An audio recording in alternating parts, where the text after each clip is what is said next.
All right, what is up, fellow nerds, and welcome to Not Your Status Quo Sunday night just chatting.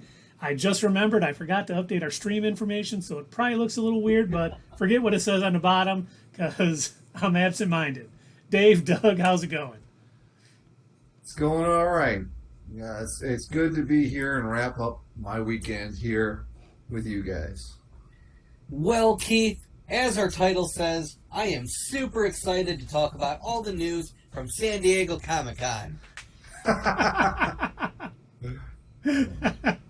Excellent. I gotta tell you, the delay though. Tonight, right? That's what I studied for.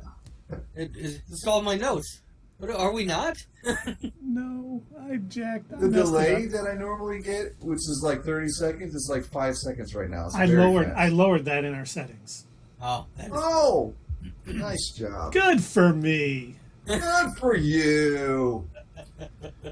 But we do have a few topics to talk about tonight. I hope everyone's excited. It's not as much as we had last week with all of the San Diego Comic-Con, which if you're tuning in because I put San Diego Comic-Con, I didn't update our information. I do apologize. We do have a few other topics. I think the first one is the update on the X-Men in the MCU. Well, by the way, before we move on, Yeah. our YouTube video said San Diego Comic Con 2002. Well, that this last time. Yeah, it's... Instead of 2022, it said 2002. It was it was retro. We were trying to get the retro people. Yeah, I was about to say, you didn't realize... We're going back. Time traveled? We time traveled back to when I was still in high school. Isn't that your graduation year? No, 03 actually. Very close. But I am glad you waited till it's been up for about a week to let me know that we have a typo. Sorry, I've been busy. No, I know. I just sometimes you're in a hurry and you're just racing to get stuff done, and you look back at it, you're like, "How on earth did I do?" I was sending, I had, for those of you out there who don't know, I had eye surgery on Thursday, but I was responding to emails for work, and I work for time and attendance, and I was responding about a pay designation, and I typed pain designation, and I didn't catch it. Oh no. And I was sending out to your boss, Doug, and our technical writer, and my boss, and I looked at it. So at like 11:30 on Friday night, I'm like, I meant pay designation, everyone. Good stuff. Good stuff. I'm not the brightest of men, but hey, that's been well documented on this stream. But Look, they say with the three of us combined, we almost make up one adult brain. Almost. True. Yeah. so One close. functioning adult brain. And the fact that they say that, people know. Oh, yeah. Well, Tundra It's Walker not did a say he secret. could verify that. Yes, I've known Tundra Walker for 50 years. So he definitely can confirm that, unfortunately. You were in eggs together? Oh, my first Rick and Morty reference. There we Oh. go. 5 minutes in. For those of you that don't know, Rick and Morty, the new season, I believe September 4th. Is that Absolutely. right? Oh, Oh, Yes. I did not know that. Wow. And I can you with an absolutely on that. Nice. Yes, sir. well I'm played. excited. Me too. Last season was good. Every season's been great. But we're going to start out talking about the X-Men in the MCU. And for the longest time, at least I can't speak for you fine gentlemen, I thought they were kind of waiting to introduce the X-Men to distance themselves from that wonderful film, Dark Phoenix. I honestly thought that's what they were doing too, because it wasn't great. If you go back and watch our at the theater review, I believe the rating that all three of us gave it was basically it was technically a movie. Yeah. It was a movie, all right. Well, I'm still not 100% sure that's true. But Both times they tried the Phoenix Saga, it didn't. I work. mean, look, I was told that they hired actors. They even possibly had a director.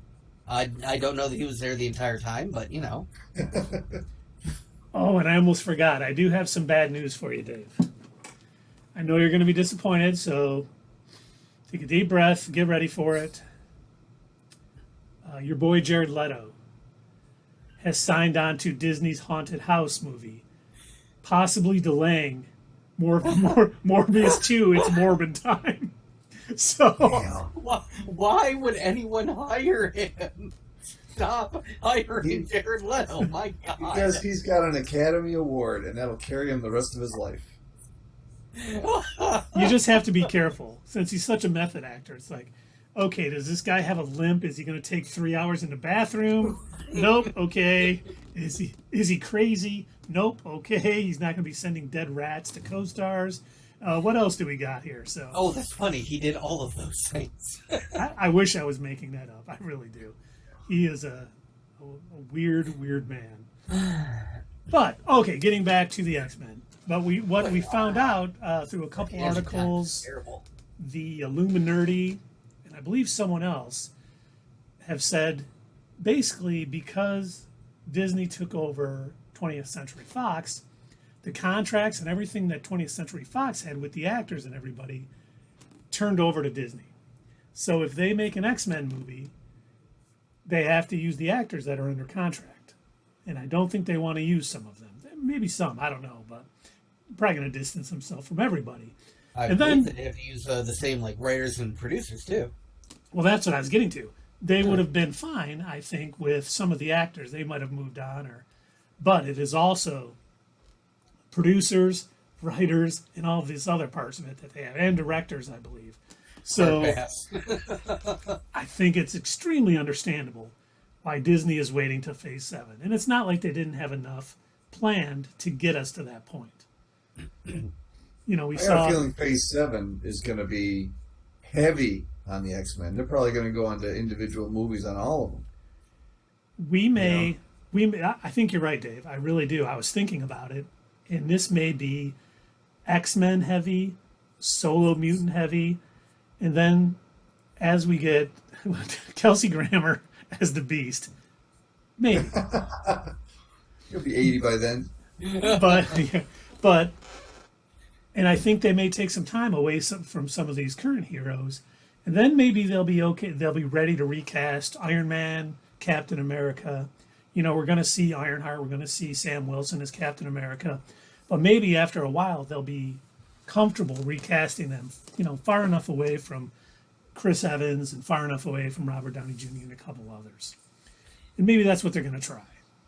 Have you gentlemen noticed that when there's a major, like, Marvel or superhero movie or whatever, and the actors that they hire for these roles really, really nail it, and it gets to the point where it's like, that actor is identified as that character and we cannot see anybody else playing it, that any other spin-off material has to replicate that. So when the original X-Men movies came out, it was followed by the animated series X-Men Evolution.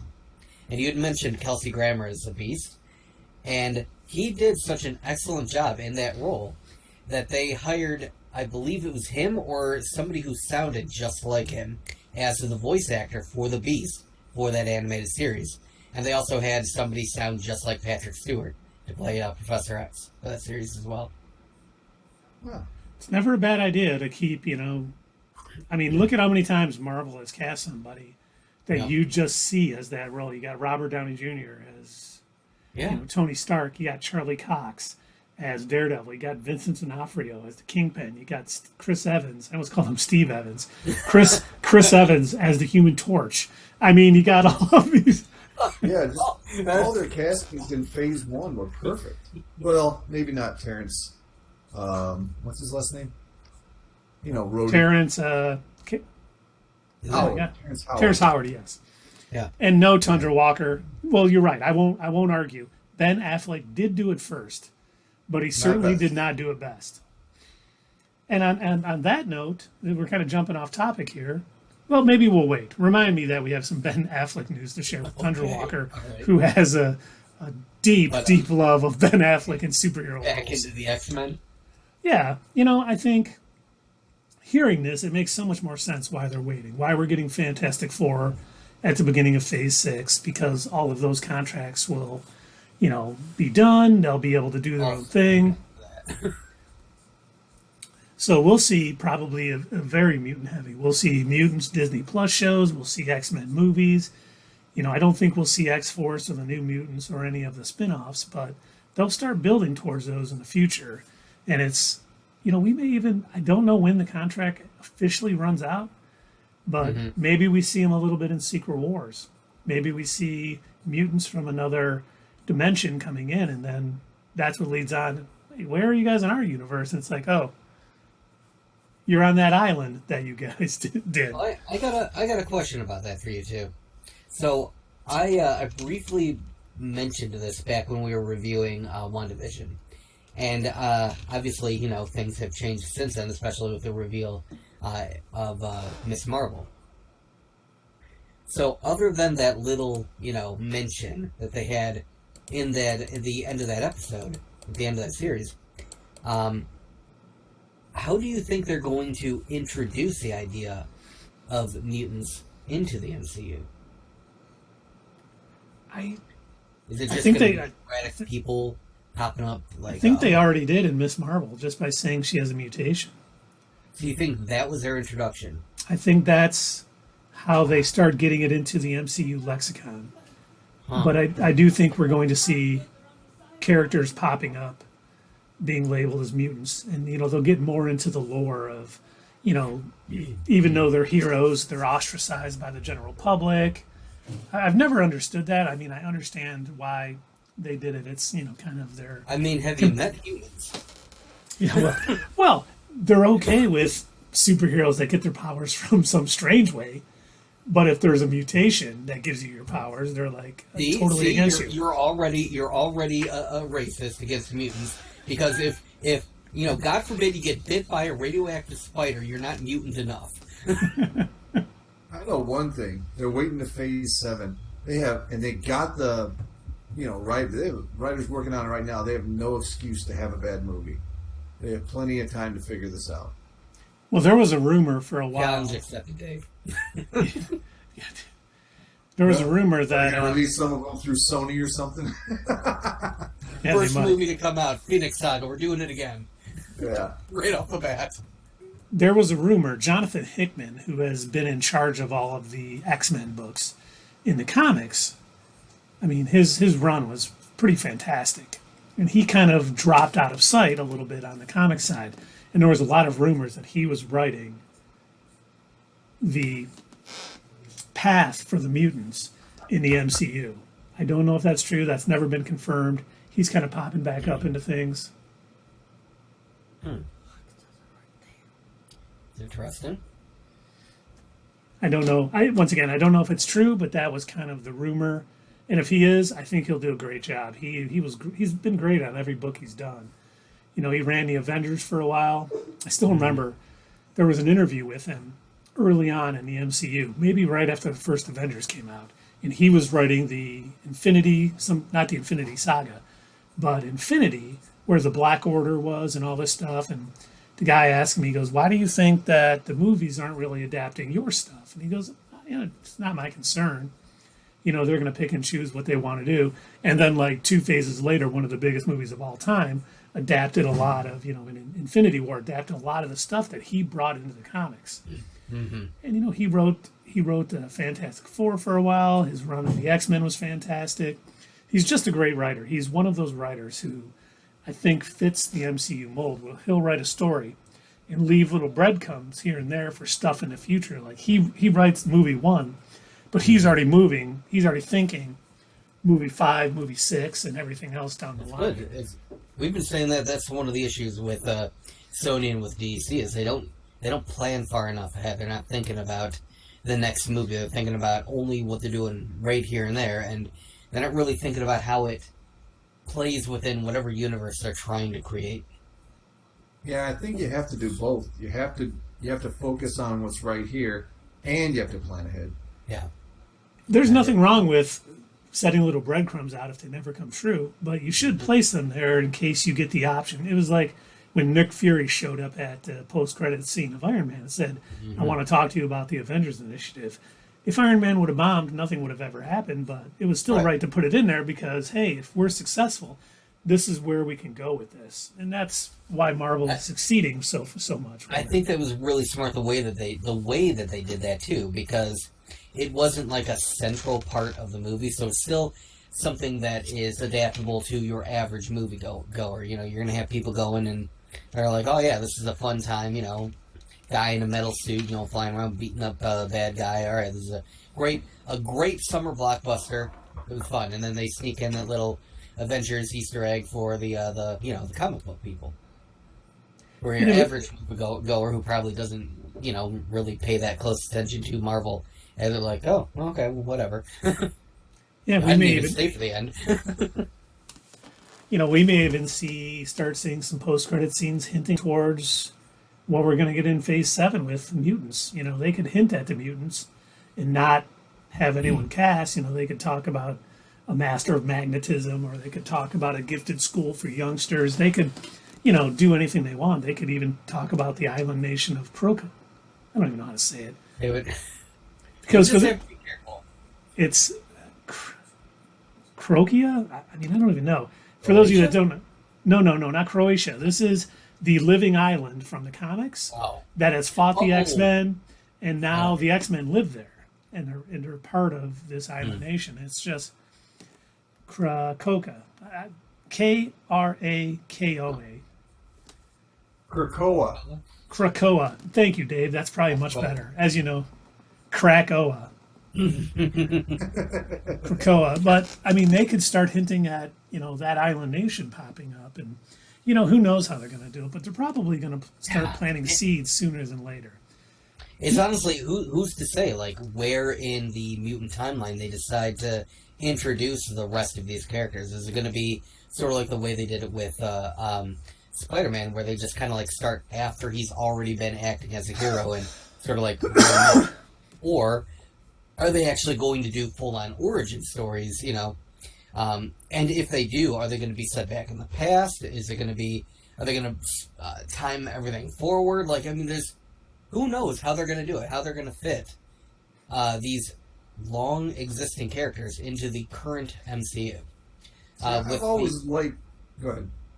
With the whole, like, you know, multiverse and broken timelines and everything like that, it's hard to say whether they're going to move them from one universe to another or have them, they've been here the whole time, you know? I've always liked origin stories. I know that people are getting tired of them, but it really does a good job to add depth to a character. You know, and if you don't have that, I mean, I understand the Hulk. How many Hulk? There's just, you know, we all know the Hulk's origin. So to breeze through it in The Incredible Hulk was fine. Same with Spider-Man. We've seen the Spider-Man origin a bunch of times. But, like, when you get a character that people aren't familiar with, you know, let's say they give, like, Rogue her own movie. Well, you gotta have an origin for Rogue. Because that's not a given. You know, not everybody knows that. And I think they'll continue to show origins for less known characters, especially who we haven't seen the origin in movies 30 times. Maybe that's something Warner Brothers will learn with the Batman. We don't need to see. No, they should do another Batman origin, I'm telling you. By the way, we saw DC Super Pets on Friday. It was great. It was really, really entertaining. I really enjoyed it. But they basically had mice reenacting the Wayne parents' murder with pearls and all. I was like, oh my God, are they setting up a Bat-Mouse future movie? They did literally that same thing that you're just describing, and I don't want to spoil the rest of the series for you, so I'm only going to mention this. They did that same exact thing in the latest episodes of Harley Quinn. They had mice reenact the Wayne murders. Oh my God, that's they pretty had funny. A little mouse holding up pearls. Kind of like a Matt Damon thing. And then they had a butler mouse walk over and put his mouse hand on the little mouse's shoulder. Tundra Walker makes a really good point. Well, the mutants' origins are all the same. They hit puberty and have embarrassing issues. That is very true. I think you're thinking regular humans. Yeah, I think that's all of us, at least right here. But it's how they deal with those. I also wonder, you know, like, I think sometimes it makes sense to show an origin story when they've decided to alter it from its comic book origins, or when there are so many different origins, a la Moon Knight, that it makes sense to kind of compartmentalize it all and kind of redo it for the purposes of the screen. Iron Man, they had to update his origin story. Like, they couldn't use his Vietnam War era setting for the movies. It wouldn't have worked, so they had to update it and change it. They did the same on Smallville. Yeah, that is true. 25 minutes in, so I've got them both in 25 minutes. But for the record, you did mention Smallville while our opening screen was going before anyone could hear us. So that's 2 mentions. And it's all good. -5. Yeah, and I think I was saying this before when we were talking about Miss Marvel, but I'm actually kind of glad that they sort of switched up her origin story for the screen. I appreciate who her character is in the comics, and it's fine that she's an Inhuman there and everything, but I can understand why they changed it for the purposes of the MCU, and I'm okay with that. I think they did a good job with her origin, changing it. And it was nice seeing her origin, like Dave said, even though I don't want to see pearls being clutched, I don't need to see rockets being blasted into cosmic rays, I don't need to see, things like that. When it is a character whose origin we haven't seen on screen, we've maybe read in the comics, it's good to go over it because they can make subtle changes and, make it more along the lines. And that way, the general audience isn't like, who is this character? He just came out of the blue and he's kicking everybody's butt. It's Martha. That's who that is. Why did you say that name? Yeah, it would definitely be a big mistake not to cover origin stories, like for certain characters, like like we got coming up in this next phase, like Echo, or Speaking of the next phase, just so you know, someone has redeemed Gilbert Godfrey. We're at 8:29 Eastern Daylight Time. So we're gonna talk like this for a little while. I'm sure my family's like, is he stroking out down there again? He's old.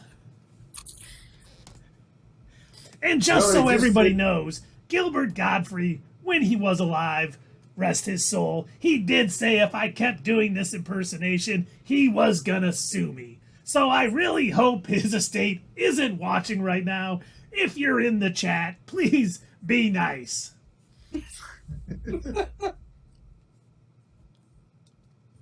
Now, if they went with Ironheart, didn't give her a background story, that would be a problem. I agree, Dave. She's a new character we haven't seen on screen. I'm sure she's gonna have something in Wakanda forever. But they're also gonna need to talk a little more about it in her own series, because otherwise she's just Iron Man. With a funky heart that she puts on her suit. Ironheart. It's 'cause she cares, Dave. Why do you gotta be so cold-hearted? She cares, Dave. Come on. She made that heart out of I can't even remember the vibranium, okay? That's cold. It's better than unobtainium. Coming from Keith's favorite movie, Avatar. We saw the trailer today to it again, and it looks great, but I'm sure the story is going to be boring. They'll probably have named something Pencil, or they're going to have terrible names for people. Who is that race of people? They look like pencils. We'll just call them pencils. We'll call them the lead dispensers. It's going to be so tricky. The tree lampinians. Even that's better than what they'll actually call them, Doug. They'll just call them the trees. Map on my desk. Trees. But your time up yet there, Gilbert? Are you guys? It's not. It's only been 2 minutes. It just seems like about 20 minutes. So we got to keep going. Should we go on to the next subject? I think so. Or do we have more stuff to talk about the merry mutants in the MCU? Well, do we have an overall running question for tonight? We do have an overall question, but it has to do with our rankings of Phase 5. So let's wait till we do that, and then we can ask the people in the audience about it. So next on our agenda, you're going to see the lovely picture of Mr. Allenhorn. It was a while ago because he looks very young here. He doesn't look like that anymore. He's older. He's grayer. But in case he's watching, I figured I would put a more flattering picture. You're welcome, Alan. And basically why we're talking about Allenhorn, he is joining Warner Discovery as a consultant. If you don't know Allenhorn, he was an executive at Disney for many years. So what does that mean? Maybe DC is finally going to get their shit together. But maybe not. No, I highly doubt that just getting one guy is going to help them get their shit together overnight. They have continuously been on just a, I don't know, if pedal to the metal, like, we're gonna keep on going, we don't care how shit it is, just next movie, let's go. We're talking about Allenhorn, Sully. Do you know anything about him? Okay, well, thanks for stopping by. Thanks for. What have you done with my dad? He's Trust better me, on game night than he is on Sunday night. Trust me, he has heard this voice more often than I care to admit. Please don't call social services. I mean, he's only a little injured. But the one thing I wanted to remember, since we know Tundra Walker loves Ben Affleck as superheroes, recently it was brought up that Ben Affleck is going to be in Aquaman: The Lost Kingdom. And I know you're shocked. How do you even know the name of that movie? They've done nothing for it. It's Aquaman 2. No one even knows it's coming out. There's been nothing on it. I think it's coming out next month. It's not. But you get my point. This one picture of Jason Momoa and Ben Affleck sitting together has gotten more hype than anything they've done at SDCC or anything for the past 30 years. And this was right after Jim Lee said, we're moving away from the Snyderverse. And then what happens? Yes, Tundra Walker. It is Aquaman 2 Electric Boogaloo. And this has gotten more hype. But then Jim Lee says the Snyderverse is done. And then one of the Snyderverse actors is coming in another movie. DC has no idea what they're doing. Very gross. You're right. Will Allenhorn fix it? Is one man enough to fix it? Or is this going to take an army of 300 men with spears and swords and fighting against an unending army? Oh, wait. That's a Snyder movie. I'm sorry. I'm lost. Oh, boy. But the 5 minutes is now over. Thank you for, thank you, Tundra Walker, for redeeming your Gilbert Godfrey Infinity Stones. So is he the Kevin Feige that they were looking for? Or is he just going to be there temporarily? I guess he's a consultant, right? So I guess yes. Not. I don't think so. I think he's coming in to maybe help, if not find the Kevin Feige for DC, it's overall market strategy and how they can get better, not just with their DC projects, but all of their movies, and maybe find work with HBO Max on their streaming service, get things running better there. So I think he's coming in as an overall consultant. And if anything, he'll help find the people to lead these divisions. And hopefully it is somebody who has basically overall creative control over the DC movies because they need it. And I'm not saying, I know someone will be like, well, it's good not everything is so close together. They can do that. But if they're going to tie things together, at least make them cohesive.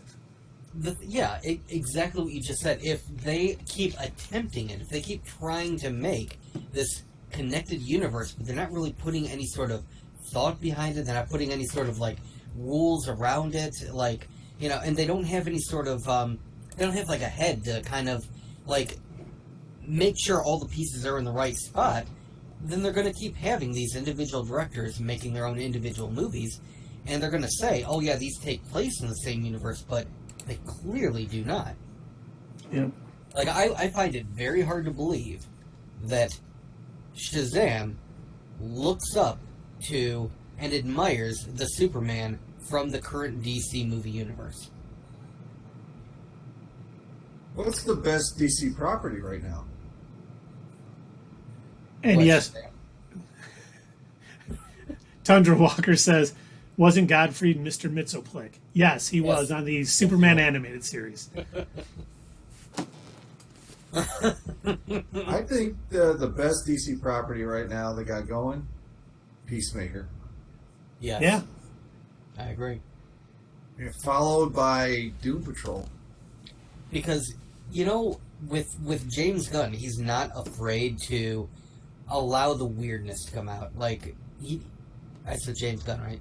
Yes, you did. Yep. Okay, I just want to make sure some brain is fried right now. But, yeah, no, he's not afraid to, allow the weirdness to come out. Like, we saw that full force when he directed Guardians of the Galaxy, which, at the time when that came out, it was kind of an unknown, in the greater Marvel thing. Like, your average Marvel, person who just watched the movies, like, what the hell are the Guardians of the Galaxy? And honestly, if they had been just watching the current Marvel movies, they'd be like, I'm sorry, this crazy group of people that are flying around in space with a tree and everything, like, this doesn't make any sense. This doesn't sound normal. And so when you've got him, directing something like Peacemaker, which, again, is a very unknown character in the larger DC universe, Suicide Squad was outstanding. The Suicide Squad, sorry. Yeah, you got to be very careful there, Doug. With Starro, with King Shark and everything, and just like the little random goofy Easter eggs that he dropped constantly in Peacemaker. It's excellent. And you know what? I think that works because the DC universe, and to an extent the Marvel universe, has such a wide variety of like nonsense characters and events that have happened. Now, it's funny. First, Tundra Walker said you guys need an opening dance number to some glam metal. Yes, we do. Yes. Even my wife. Even my wife has said we need to do that. But, what you said, Doug, James Gunn and some of these other, people really dig into the sort of back catalog of characters. And one of the things that, when you read John Byrne's run on She-Hulk or Dan Slott's run on She-Hulk, and I think the She-Hulk series that's coming out on Disney Plus is going to align a little bit with Byrne and her breaking the fourth wall and kind of being silly. But I think a lot of it is going to do with Dan Slott's run where, it's like she's a lawyer in superhero affairs. And she defends, she sues Roxxon because some other goop gave a guy superpowers and he didn't want superpowers because his family's no longer with him. He can't be with his family because he's almost nuclear to a point. And it's just, and they bring in a lot of D-rate, I don't want to say D-rate characters, but some of these lesser known characters. And I think that's a good thing because even, Dave was talking about the other day, not on our stream, but offline, how, it seems like right now Marvel is not bringing in a lot of new characters. We're getting Sam Wilson, Captain America. We're getting Ironheart. We're getting just new legacy characters of the characters that have already been in the MCU for a long time. Mm-hmm. And we need some fresh blood. We need some different heroes. And I think She-Hulk could lead us into that. And I hope... It'd be like Nova. Yes, we do need Nova. We do need Nova. We need other characters, too, that are goofy. And I think, hopefully, who's ever doing She-Hulk, we know Frogman's going to be in it. The Thing has been rumored to show up in it. So hopefully we get a ton of sort of these off-the-wall characters just kind of sprinkled in so they can be used elsewhere to kind of expand that roster of MCU things. So we can see, some goofiness, some weirdness to go along with the more, straightforward stuff. But I can't wait to see MODOK again. And just look at the poster behind you, Keith. That's how many characters we have to choose from. Mm-hmm. Some will be recast that's in that poster, like Iron Fist. Sorry, Carrie. I know you're going to be watching this. Ward Meacham can stay, but Danny Rand has got to go. Oh yeah, Thunderwalker. I was going to say Static Shock, and it reminded me to tell you guys there's a Milestone Comics documentary on HBO Max. I did see that Thunderwalker. I haven't watched it yet, but I see it's on there. And hopefully, the fact that DC isn't tapping into some of that for their movies. I know we got Blue Beetle. I know we got Batgirl, but of course, how do I know that? Because they didn't talk about it at SDCC at all. Right. It's just Fandom. Wait for Fandom. But I looked. They haven't even announced a Fandom for this year. Huh. It's like they're getting just lost. They don't know how to properly. If they just showed little, I mean, look what Marvel did. All they showed was some title cards and talked a little bit, and people. Oh my God! I heard they're bringing back Steel. Shaq lives. Okay, no, they are not bringing back Steel.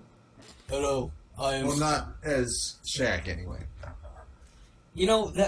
That movie was. I would love to look into it and find out what happened from its inception to it being on screen, because my knowledge of Steel completely different from what was in this movie. He's supposed to be an engineer who admires Superman. And when Superman died, he took over the mantle. Yes. Mm-hmm. That is not what Shaq Steel was. That was on Earth 2752. I don't know what the hell that was, but It was something. Was that technically a movie? Unfortunately, yes. It was technically a movie. 7% on Rotten Tomatoes or something like that. 7. It's terrible. That's like fan-fortastic bad. That's almost as good as Morbius. Morbius is a classic.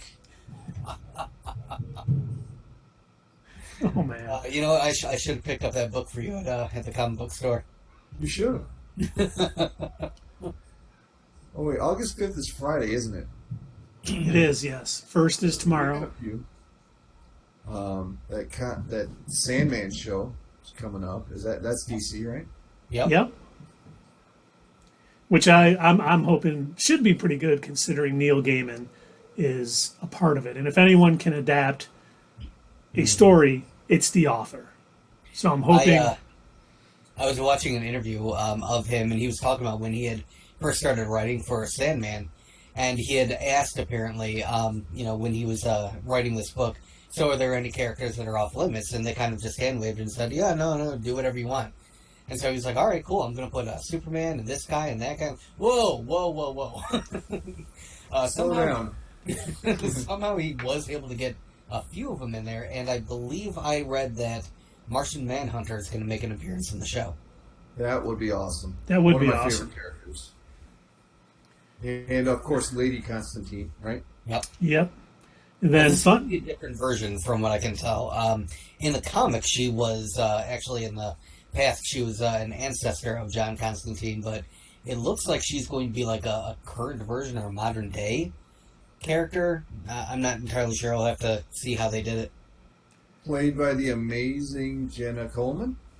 From Doctor Who fame, from Captain America: The First Avenger fame. And we got a fun fact from Thunderwalker. Fun fact from SDCC. Adam Kubert's first comic was Sons of Vengeance. I did not know that. I didn't know that either. Thank you for sharing. That's some excellent information. But I really just hope, with the hiring of Alan Horn as a consultant, I really hope this is going to start steering the DC properties the right way. I'm happy we're getting a Peacemaker season 2. I'm looking forward to the Blue Beetle movie. Black Adam looks good. Shazam! Fury of the Gods looks good. Hopefully Batgirl is good, and hopefully they start. But they're still just acting a little nutty. The fact that Michael Keaton is in Batgirl with the Alfred from, is it the Commissioner Gordon from the Snyderverse, and we're getting Ben Affleck in Aquaman 2. It's like they're all over the place. They don't know what they really want, so they just do anything. And I think that's hurting them in the long run. Yeah.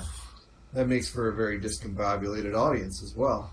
Oh, Is that, was it Jeffrey Gaines? Is that his name? Commissioner Gordon? You're thinking Jeffrey Wright, but this is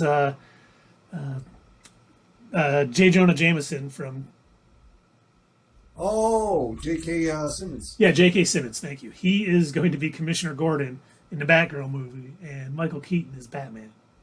Which, if they keep Michael Keaton around, I would love. Absolutely think it's the best idea to move him into like a Batman Beyond type role. I would love to see that. If it's a live action series, if it's a movie, either something. Oh, that'd be so great, because that world that they created for that series, they made that series prior to any comics existing of that universe. That was specifically made for TV, a lot like how Harley Quinn is made specifically for the animated Batman. They just, I tell you what, was it Bruce Timm, excellent at like really understanding these characters and creating universes around them. You are absolutely right, young man. And the older Bruce Wayne that they presented in Batman Beyond really sticks to that character. Now, like I said, I've repeated this so many times, but I absolutely love the line when he's talking about like, no, I don't call myself Bruce. And the new Batman says to him, well, what do you call yourself? He looks at him and you hear the music from the animated series. It's like, oh, yeah, that figures. It is not surprising at all. Well, should we move on to our Phase 5 rankings of anticipation? Question of the night. Let's do it. And the question of the night. So, here we go. We're moving Phase 5 onto the screen, which is Ant-Man and the Wasp: Quantumania, Echo, which is a Disney Plus series, Blade, these are in no specific order, Daredevil, Born Again, Secret Invasion, Loki Season 2, Ironheart, Captain America, New World Order, Guardians of the Galaxy Volume 3, The Marvels, Agatha, Coven of Chaos, no longer House of Harkness. They're not going to make a trilogy of Agatha shows like Doug suggested last week. As great as that would be, I think they're afraid that we would sue them for stealing Doug's idea if they did it now. So they've backed away from that. And Phase 5 is ending with the Thunderbolts. So we got 12 wonderful series and movies coming, and we are going to rank them from 12 to 1. Let's start. So start with Keith. I was going to say, maybe I'll go first because I got all my stuff lined up. Okay. So I don't think this will be much of a surprise, but number 12 is Agatha, Coven of Chaos. We know little about it. I mean, I'm hoping it's good. You know, I did enjoy Catherine Hahn as Agatha in the WandaVision series, but I think much like them greenlighting that musical number in Hawkeye as a post-credit scene was because of the success of the singing in WandaVision. I don't know if they're going to be able to hit that magic again, and we really don't know anything else about it besides the title. It's going to be amazing. Yes. This is my number one. Everyone write that down. Doug's number 1 is Agatha, Coven of Chaos. And my number 2 is going to be Ironheart. I mean, I'm looking Your forward. number 2 or your number 11? I'm sorry, my number 11. The number 2 I'm talking about, but number 11. Thank you. Oh, and Brian said Tabitha from Bewitched is greater than Agatha. Possibly. So next is Ironheart. I mean, I'm looking forward to this, but I think this is one that they could screw up. I mean, I think Riri Williams is her own character, and I'm hoping they make it that and don't try to make her a Robert Downey Jr. like clone or someone who acts more like him. You know, she has her own unique things, and I hope they stick to that and kind of go with that. But once again, we've seen pictures of her as Ironheart and as Riri Williams from Wakanda Forever, but we don't know really anything else about this series. We know that Adrian, the guy from Solo, is definitely going to be in it. We don't know who he's playing. There's been rumors he's going to be Stane's son, Arlo Stane. So, wait, it's Arlo. Eisenreich? Yes, thank you. As everyone knows who watches this, I'm terrible with names, but we just don't know enough about this to really, for me to get too excited about this yet. I'm hoping it's great. I hope it leads into Armor Wars, even though we haven't gotten that announcement yet. I do think Armor Wars will be part of Phase 6, and this is kind of on the tail end of Phase 5. So, hoping it's good. Once again, these rankings aren't, I think it's going to be terrible. It's just my anticipation for them. Let me tell you, Keith, this is going to be amazing. She's going to basically be a female Tony Stark. She's going to be a giant walking quip machine. She's going to be young and spunky. This is my number one. And she's going to be getting drunk at casinos all the time. Absolutely. And just not caring about anything. She doesn't want to be handed anything. That's what's going to happen. That's why this is my number one. And this other one, it's lower than I thought it would be. But number 10 is Echo. And even though I am very excited about Charlie Cox coming in it, and I'm very excited about Vincent D'Onofrio being the Kingpin in it, this is still a story about Echo. And while I enjoyed her in Hawkeye, and I think, the actress did a good job, I just don't know where the story's going to go. And I don't know. It's going to be since it's called Echo, it's probably going to be more about Echo. I think I'm looking more forward to Daredevil series, which we'll see later in my list of anticipated. But for this series, I'm kind of lukewarm on it. I mean, I hope it's good, but I think the best thing it has going for it right now is Charlie Cox and Vincent D'Onofrio showing up. And I hope that doesn't distract from this overall show. I hope it integrates well with it and, isn't hampered by it in any way. Keith, Disney has learned their lesson. When it came to the Book of Boba Fett, they let The Mandalorian overshine, which should have been a series about Star Wars' most prolific bounty hunter, and instead they made it Mandalorian Season 2.5. They are not going to repeat that mistake. This series is going to be number one, just Echo. That's it. Nothing but Echo. Get your subtitles on, because she is not talking in this entire series. She can't talk. So, there you go. That's why this is my number one. They're not going to have it with any sort of Daredevil, no Kingpin mucking it up. It's just going to be all Echo all the time, 24/7. That's it. It's the Echo Show. That's why this is my number one. Doug, have you had 3 number ones so far? Out of the 3 that Keith has mentioned, they've all been number one for you. Pretty sure, no. Anyway, sorry. I had to, got to defend Disney. They know what they're doing. They're not going to, muddy the waters. This is just an Echo Show. By the way, do we know how many episodes there are? I'm assuming 6, only because most of them have been 6, but we know She-Hulk is going to be 10. We know Daredevil's going to be 18. So, in all honesty, we don't. And Tundra Walker, because she's so close to Amadeus Cho and Dinah Girl, I think they have to be careful with Riri. Right. I agree. I agree. Tundra Walker. Amadeus Cho is a genius in his own right.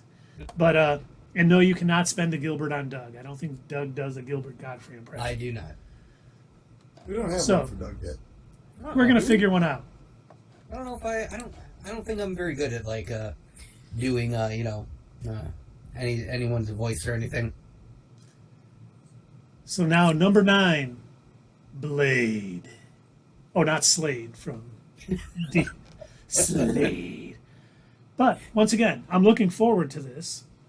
And I think as we hear more and more about it, especially if Anthony Starr is going to be playing Dracula, or if Dracula is going to be the main villain, I think the hype will jump up a little bit.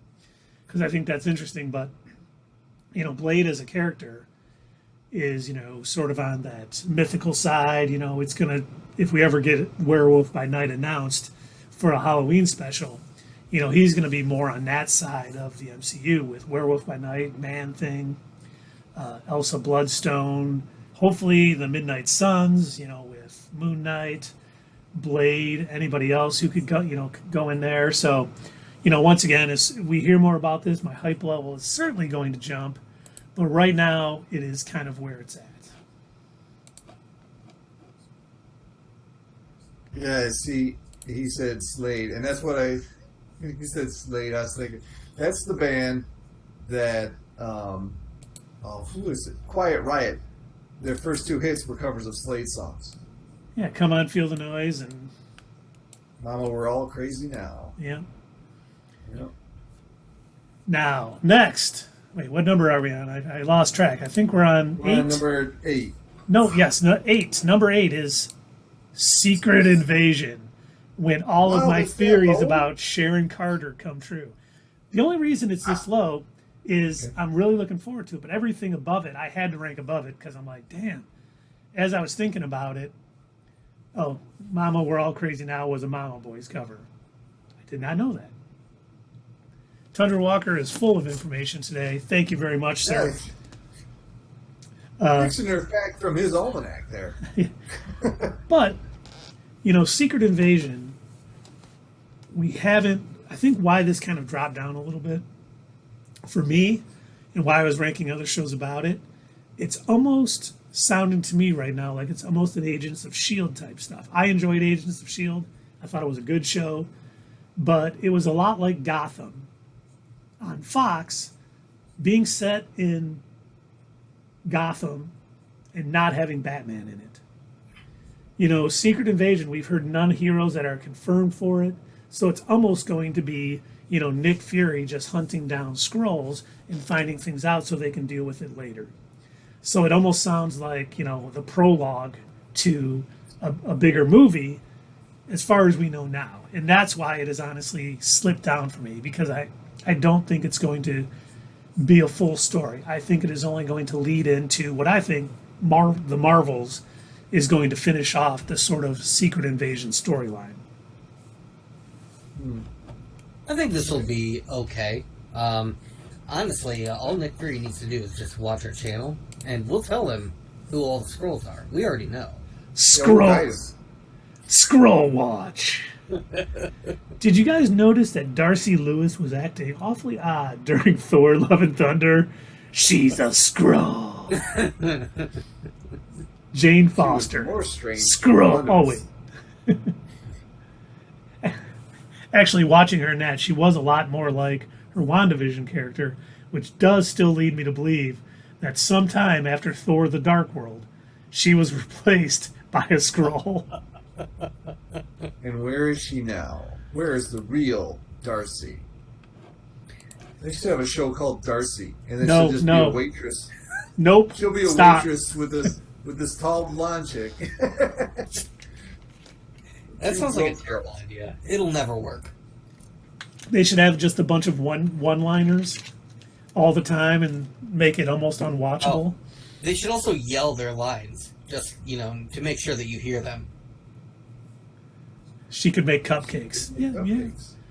And he thinks a new Steve Rogers will show up in Secret Invasion. And it honestly could, because those of you that have read the comic series Secret Invasion, kind of at the end of it, all of the people that were replaced on Earth kind of show up and they're back. So, it'll be interesting to see as we get closer to it who we can pinpoint out as Skrulls, because they've probably been among us the whole time. Dun, dun, dun. We have suspicions that Doug is a Skrull, of course. This is long-standing as he defends, certain Skrulls. Well, Definitely not Rich Rider. Richard Rider is not a Skrull. But now, number 7. Drum roll, please. Captain America: New World Order. I think I was really excited for Sam Wilson, Captain America, to get his own film. I worry that New World Order is going to continue the story of Captain America and the White Wolf from that series. And I was really hoping... With Carly dead, how can they do that? Well, the Flag Smashers could still be around.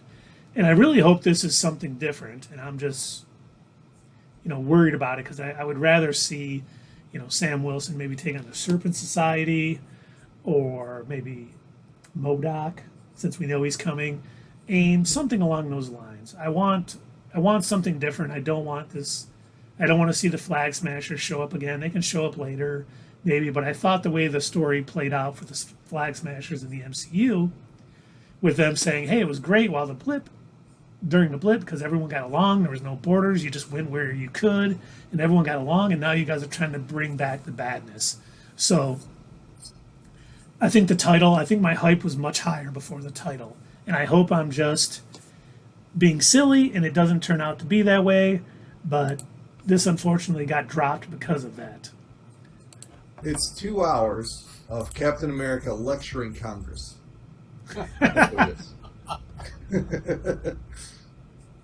Look, Keith, I think we can all agree that all this is Captain America rehashing what worked previously, but I think we can all agree amongst ourselves that Captain America WCW and Captain America WWF is way better than Captain America NWO. Okay, so this is okay. This is going to be my number 2. Oh, excellent. I think they should have the soundtrack done by Ministry as well.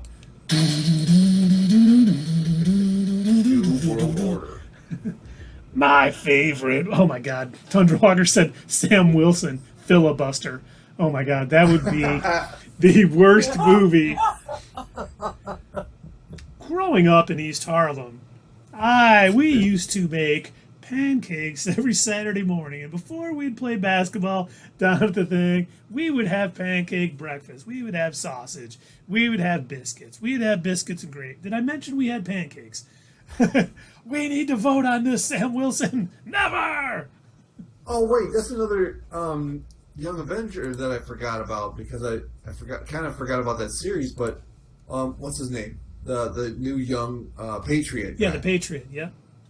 The Patriot. Yeah. So there's another one that we got recycled in Phase 4. You know, for the future Young Avengers. Yeah, which wasn't announced either. I was really expecting to hear something about the Young Avengers, only because so many of them have been introduced. But we would by now too. Yeah, me too. I mean, we talked about it, 2.5 years ago on one of our Theory Paloozas. So they're definitely coming, but Marvel is certainly not worried about, rushing them out here. But and they should wait until puberty. Yes. Sam Wilson fighting his greatest nemesis, the gerrymander, and Bucky has to come back to help him. Why are these lines drawn this way? It's only gerrymandering. That can be the only thing it is. No! No! It's out of my district! Thunderwalker gave you a nice. High five for that one. But number 6 on my list. This is going to be closing out Phase 5, the Thunderbolts. Once again, I am very excited about this movie. I think it could be done extremely well, but we don't know anything about it. We assume Val is going to be leading this government-sanctioned team, and we're going to, oh my God, Legend of the 10 Districts. That's what I was laughing at. The new movie. Perfect. I think we got some Phase 7 titles coming in the MCU. But, with the Thunderbolts, we don't know who the team is going to be. We don't know who's going to be leading them. This has potential to be amazing. I know, we've talked about this a million times. I know they're not going to be a direct adaptation of the comics, but, how close are they going to get it? Is it going to be something where they're kind of doing the right thing, but they start realizing, why Captain America and a few others wouldn't sign the Sokovia Accords? Did you guys notice I got that right the first time? I practiced all last night. It took me 3 hours. And they'll be finding out, why they didn't sign it and why it's bad to have, being a government-sanctioned team, because they're going to want you to do things that may benefit the government, but don't really benefit the people. And you should really be, as a superhero, be, benefiting the little people as much as possible. And have, maybe that's where they kind of turn against, Val and the government and the Thunderbolts and kind of go off on their own. Yeah, Thunderwalker, you're probably right. U.S. Agent, Taskmaster, Red Hulk, what's his name, has passed away, so they'd have to recast. I wonder who they're going to get to, who they're going to recast to play, God, what is his name? General Ross. Yeah. William Hurt. Who Thank played you. him, yeah. Bullseye Hawkeye, we talked about that last week. Ghost from Ant-Man and the Wasp could show up on that team. A lot of the characters that they've been setting up the end of these, series and movies and everything. Yelena Belova, Agatha, House of Harkness. That was Doug's idea, thinking that all the Disney Plus shows could be characters leading into the Thunderbolts, which is very good. So, as excited as I am for the Thunderbolts, it's too far away. They haven't even really began production, so it's hard to be too hyped about, something like that. Well, Keith, as you know, my copyrighted trademark is Thunderbolts and Lightning. Very, very frightening me. Galileo! Exactly. So, I am not looking forward to this out of pure and utter fear. I am literally terrified, and I don't think I can go on with this stream. All right, Doug. We'll see you next you week. can do it. You can do it, Doug. Come on, buddy. Just kidding, buddy. Just kidding. Where's my thunder, buddy? But, wait, what's not? I forgot what number we're on. Hold on a second. Oh, it's number 5. 4? Number 5. Hold on a sec. I got the wrong one up. You got 5 left? Number 5. Wait, no, that's wrong. It's number 6, isn't it? No, it's number 5. Number 5 is The Marvels. Those of you that know me know one of my favorite superheroes is Captain Marvel. So I am looking forward to this. It comes out next July. We got Miss Marvel. We got Spectrum or Photon or whatever, Monica Rambeau's moniker is going to be. We got Captain Marvel. We're assuming this is going to be the continuation of Secret Invasion, maybe Kree-Skrull War, something along that lines. But once again, we know very little about. I wish Tundra Walker. I hope we get Blue Marvel in it because he deserves to be there. But since he has not been introduced yet, unless he pops up sometime soon, he's not going to be in it because this has wrapped filming, and we should get a trailer probably with Ant-Man and the Wasp: Quantumania. But unfortunately, Blue Marvel's probably not going to be in it, and it's probably going to be the ending of the Kree-Skrull or the Skrull Secret Invasion, maybe a little Kree-Skrull War. But once again, don't know enough about it. They could seriously screw this up, but probably not. Then are we at number 4 already? Yes, we're at number 4. And that is going to be Ant-Man and the Wasp: Quantumania.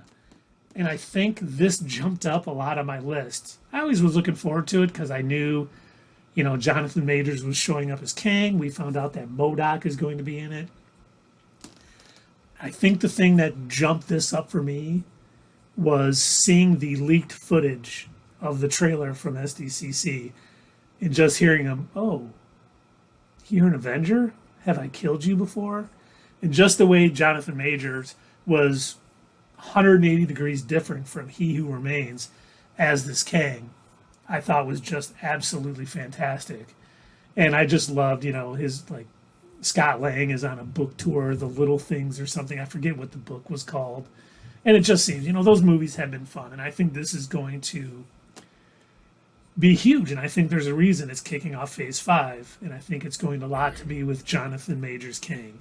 So, very excited. Well, wouldn't that be nutty if, Kang was talking to him, right?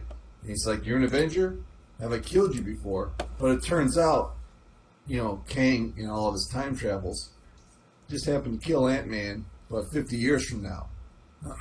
Now, what if he gets in some Donnybrook with him right now, and he kills him now?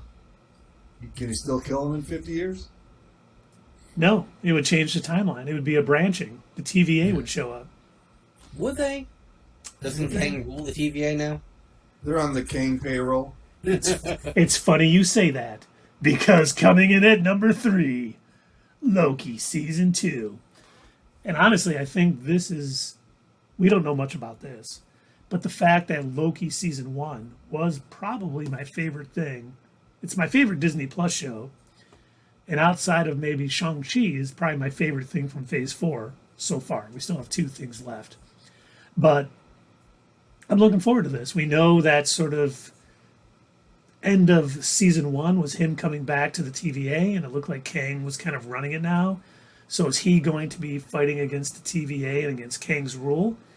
And Doug made a great point the other day. We were talking on Slack, and he said, is Loki going to show up in Ant-Man and the Wasp Quantumania, kind of chasing after Kang? I think Loki is going to be the reason, the main catalyst for why the Avengers and the MCU, the good guys, beat Kang in the end, because he had an early jump on it. He's going to let people know, and he's going to be on the case starting with Loki season 2 early on in phase 5, which is going to give him that jump. So Kang isn't as big as a surprise to everybody as he should be. And Tom Hiddleston as Loki is just great. And, we get, Mobius and Mobius. Sorry, Dave, not Morbius. He's not showing up. But I got excited there for a minute. And then It really was a great series, and I agree with you. I think it was probably my favorite Disney Plus Marvel series that we watched when it came out. Great choice in actors. Again, they did a good job. And I don't even know where they're going to go with season 2. This was one of those where they left it on such a... The door was wide open for pretty much anything can happen because of the repercussions of what they did. And I think if out of all of these series, I think this one probably offers the largest payoff out of everything that that we've seen so far, because of the repercussions and the just ripple effect of what happened at the end here, and the fact that we got introduced to Jonathan Majors, who was amazing as He Who Remains, which, again, good on Marvel for kind of like combining two characters to make this version. I think he's going to be excellent as Kang. And like Keith was explaining, I really do think that this could show us Loki or a Loki variant showing up in Quantumania, probably hunting Kang. And that'll lead directly into season 2. This series, the thing that bothers me about season 2 is at the end of it, we know it's not going to end the story, because it's going to lead into Quantumania. It comes after Quantumania. Well, it'll lead into something in a larger Kang story. It's not going to have a conclusion. And you're not right. going to kill Kang at the end of it. It'll have some ending, but it won't be a closed case. And all of that aside, probably gonna be a great series, but the logo, this beautiful, just amazing logo that has all the expression of the series, of the character. That's why Loki season 2 is my number 1. It's going to be good. Now, there are 2 left. I know. And honestly, when I started doing this, my number 2 I thought for sure was going to be my number 1. And that is Daredevil Born Again. I mean, this has so much going for it. It has, and yes, Doug's list will be all number 1s and a number 2. It has so much going for it. It's 18 episodes, which I don't know if that's over a couple seasons or if that's one season of 18 episodes. God, I hope it's one season. Because all over an hour long. Because they probably have the story for it. But Charlie Cox is back. Vincent D'Onofrio is back. I'm hoping the rest of the cast is back. And it's also based on one of the best, Daredevil sagas in the comics, written by Frank Miller. So this just has so much going for it. And after all that time, after watching, after Daredevil was canceled on Netflix after season 3, after that finale with Wilson Fisk, Daredevil, and Bullseye, just battling it out, which was so incredibly well done. I think the fact that Marvel Studios did the right thing and got all of these people back, well, most of them back that we know of, hoping they're all back, is hopefully one of the best moves they've ever done. And I really think Daredevil Born Again is going to lead into post Secret Wars and post all the multiverse, the multiverse saga is going to be sort of front and center for the grounded side of the MCU. I think we're going to really get a separation after that with more cosmic, more grounded. The mutants going off and doing their own thing, and I don't think we're going to get a huge everybody team up anytime soon. We'll get that eventually again, but I think we'll have like a big Avengers team up, maybe a big X-Men team up here, but everybody coming together is going to be something huge. So the grounded people will be able to do their thing for a while. And then the only... Go ahead, Dave. I said thoughts, Doug? If you look like you wanted to say stuff. Oh, no. I'm not even sure who Daredevil is, so go ahead. Oh, so he's definitely not your number one then. No. Not ringing any bells. Doesn't sound familiar. 13? Should I look into this? Hold on. See what the show's all about, man. Oh, Ben Affleck. Meanwhile, Keith's going to go to number one. All right, I'll have to check that out. That's it. Tundra Walker is having a bad effect on this channel. But my number one is Guardians of the Galaxy Volume 3. I mean, we should have had this movie already, but the whole fiasco with, the tweets of James Gunn and him getting fired and all that. But the fact that everyone was talking about the trailer for this at SDCC as being the best part, and James Gunn just doing a great job. I mean, this is almost a can't-miss project. I mean, what he's done with the characters over the 2 Guardians movies in Infinity War, the small role they had in Thor: Love and Thunder. I mean, this team has just been around for so long, and I can't wait to see how it all ends out. We know the High Evolutionary is coming.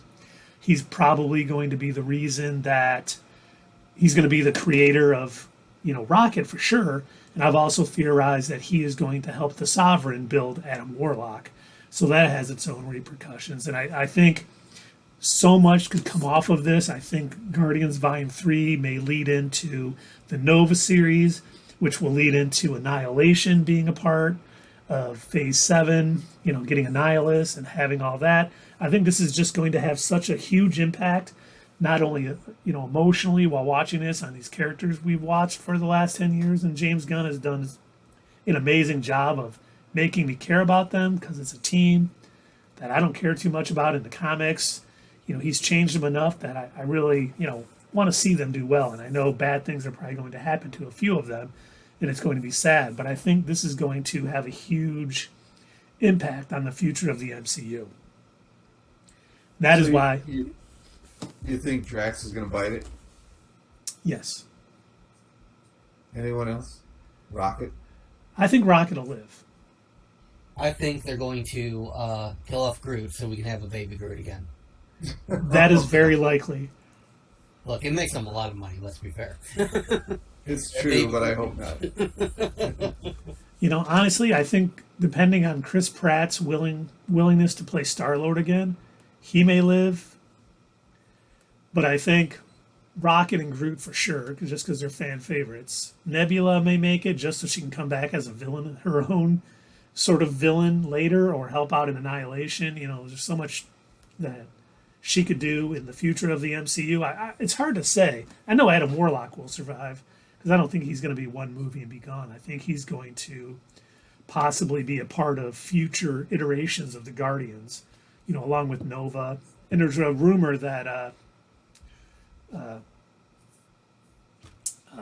oh my god, the girl who played Ratcatcher 2 in the Suicide Squad. Why can I not think of her name? Well, I know why I can't think of her name. I'm terrible with names. What'd you say? I said Amy Shaw, but I think that's wrong. No, it's like, well, whatever her name is, she is in Guardians Volume 2, and a lot of people are guessing that she's going to be Fennis Vel, basically a Quasar. And I think she could be a part of future iterations of the Guardians. So, a lot's going to go on. I know we're getting introduced to characters in the holiday special. There's going to be new ones in the movie. So there's a lot of things that are going to happen in this movie that are going to lead into future stories and everything else. So, what I'm disappointed about that I haven't heard about is more of Sly Stallone in the other Ravagers, like Martin X, like Michael, played by Michael Rosenbaum, Makes me think they're not going to have a very big role. Right. I thought they would have a bigger role in this next movie. Where'd it go? Oh,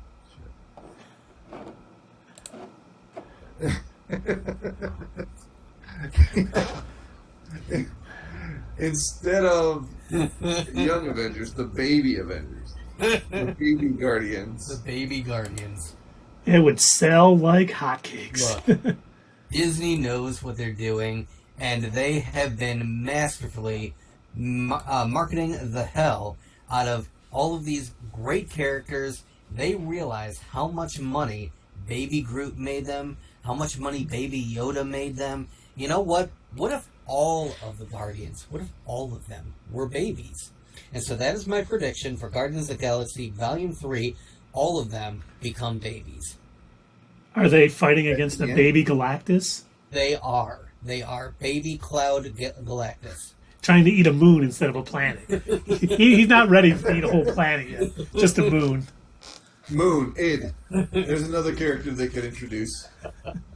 Id instead of Ego. And it is the Scotty Young verse, Tundra Walker.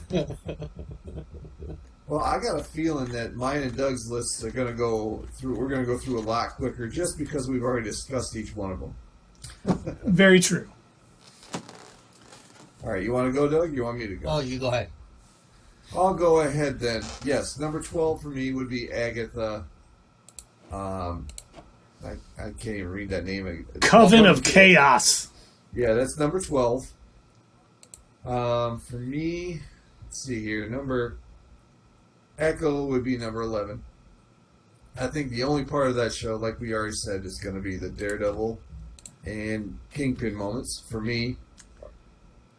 And it's sad when the best parts of a series are the guest stars. Yeah. Ironheart would be number 10. For reasons already discussed. See, and they're all starting out a series for me, because my next one is Secret Invasion, and that's number 9. And then I'd have to go on to Loki. I didn't like the first season as much as you guys did. I thought it was kind of boring. But well, I know why, Dave. Because you have no that? taste. Oh, is that it? Because you kept thinking Mobius was Morbius. That's it. Why is he And I not was like, sucking? Where is Jared Leto? End of sentence. Where is he? Why is he not sucking? Captain America would be next on that list. I think that's number 7, right? Am I on 7? Yes. Okay, so 6 would be Blade. And I think the Marvels would be number 5. I think we tied on number 5 there. We both picked Marvels as number 5. Yeah. I was just waiting for the screen to catch up. There we go. All right. Then I'd say the Thunderbolts. It's number 4. Quantumania, be number 3 for me. No, you're going too fast for me. Hold on. Oh, sorry. Get the Thunderbolts. And then what was next? Yes. Then Oh, then Quantumania. Okay, there we go. Get that moved over. Okay, we got it up. And, of course, the top 2 are going to be the same as yours. Daredevil. I'm waiting for it to change just so we can have that moment. There we go. And Guardians, of course. Guardians was my favorite series out of all the non-Avengers, hookup, or whatever they call them. Team-ups. Outside of those, I like the Guardians series the best. And Tundra Walker is outraged over Blade over Cap. Yep. Sorry. He's now telling inside jokes from our youth in the chat, which I cannot repeat on here. I'll let you guys know what Quincy's and Quasars means after we're done streaming. Oh boy. And go, Doug. Wait, hold on. Oh, all right. Oh, he's gonna fly through them again. We're gonna go back to the big screen with them all, and then we will start. I'm pretty sure I already gave you all of my numbers. Oh yeah, they're all number 1. That's right.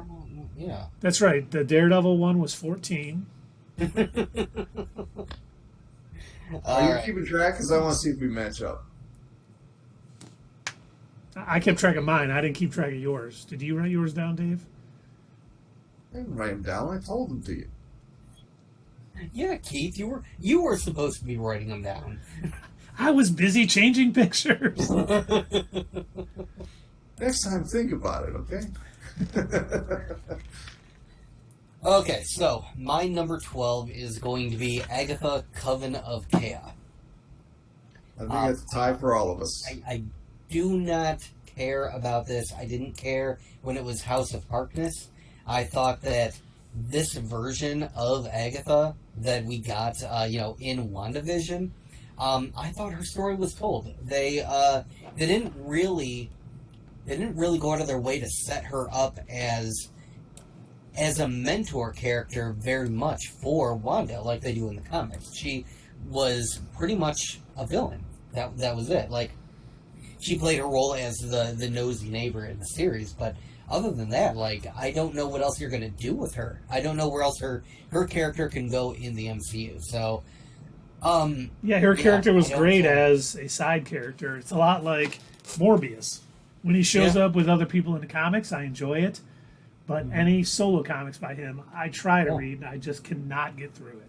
I mean, we were even theorizing that it's possible that they're just going to do like a prequel kind of thing where they're going to show how she became Agatha. I still don't care. That's not something that I'm even interested in watching. So, but she also, if done correctly, I mean, look at the Peacemaker. Mm-hmm. I was like, why are they having a series about that? That's going to be terrible, and it was awesome. You make an excellent. Okay, all right. Fair. I suppose you make a point, but yeah, all right. So yeah, that was my number 12. Let's see, number 11 is probably going to be. I'm going to say Captain America: New World Order. Again, I don't know. I'm kind of indifferent towards what they're going to do with this. I would prefer to see our new Captain America and our new, White Wolf in, I don't know, I guess maybe in a team-up movie or something like that. I don't know, and I really don't know what New World Order is supposed to mean. I'm worried, like what you were saying, Keith, that this is going to continue the Flag Smasher storyline, or it's going to...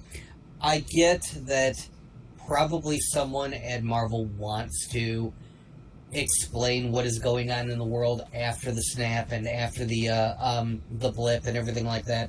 I get that they feel that that's important, but so many other things have come out since then where they've really brushed over it that, I mean, at this point, you had your chance, guys. If that's really what you're going to do, and you're going to keep using these characters for that, I guess I'm not interested. So, yeah, that's going to be my number 11. So, Tundra Walker said it's a cross between New Order, the band, and NWA, the rappers. I'm now more excited for it. That's jumping up to number 1 on my list.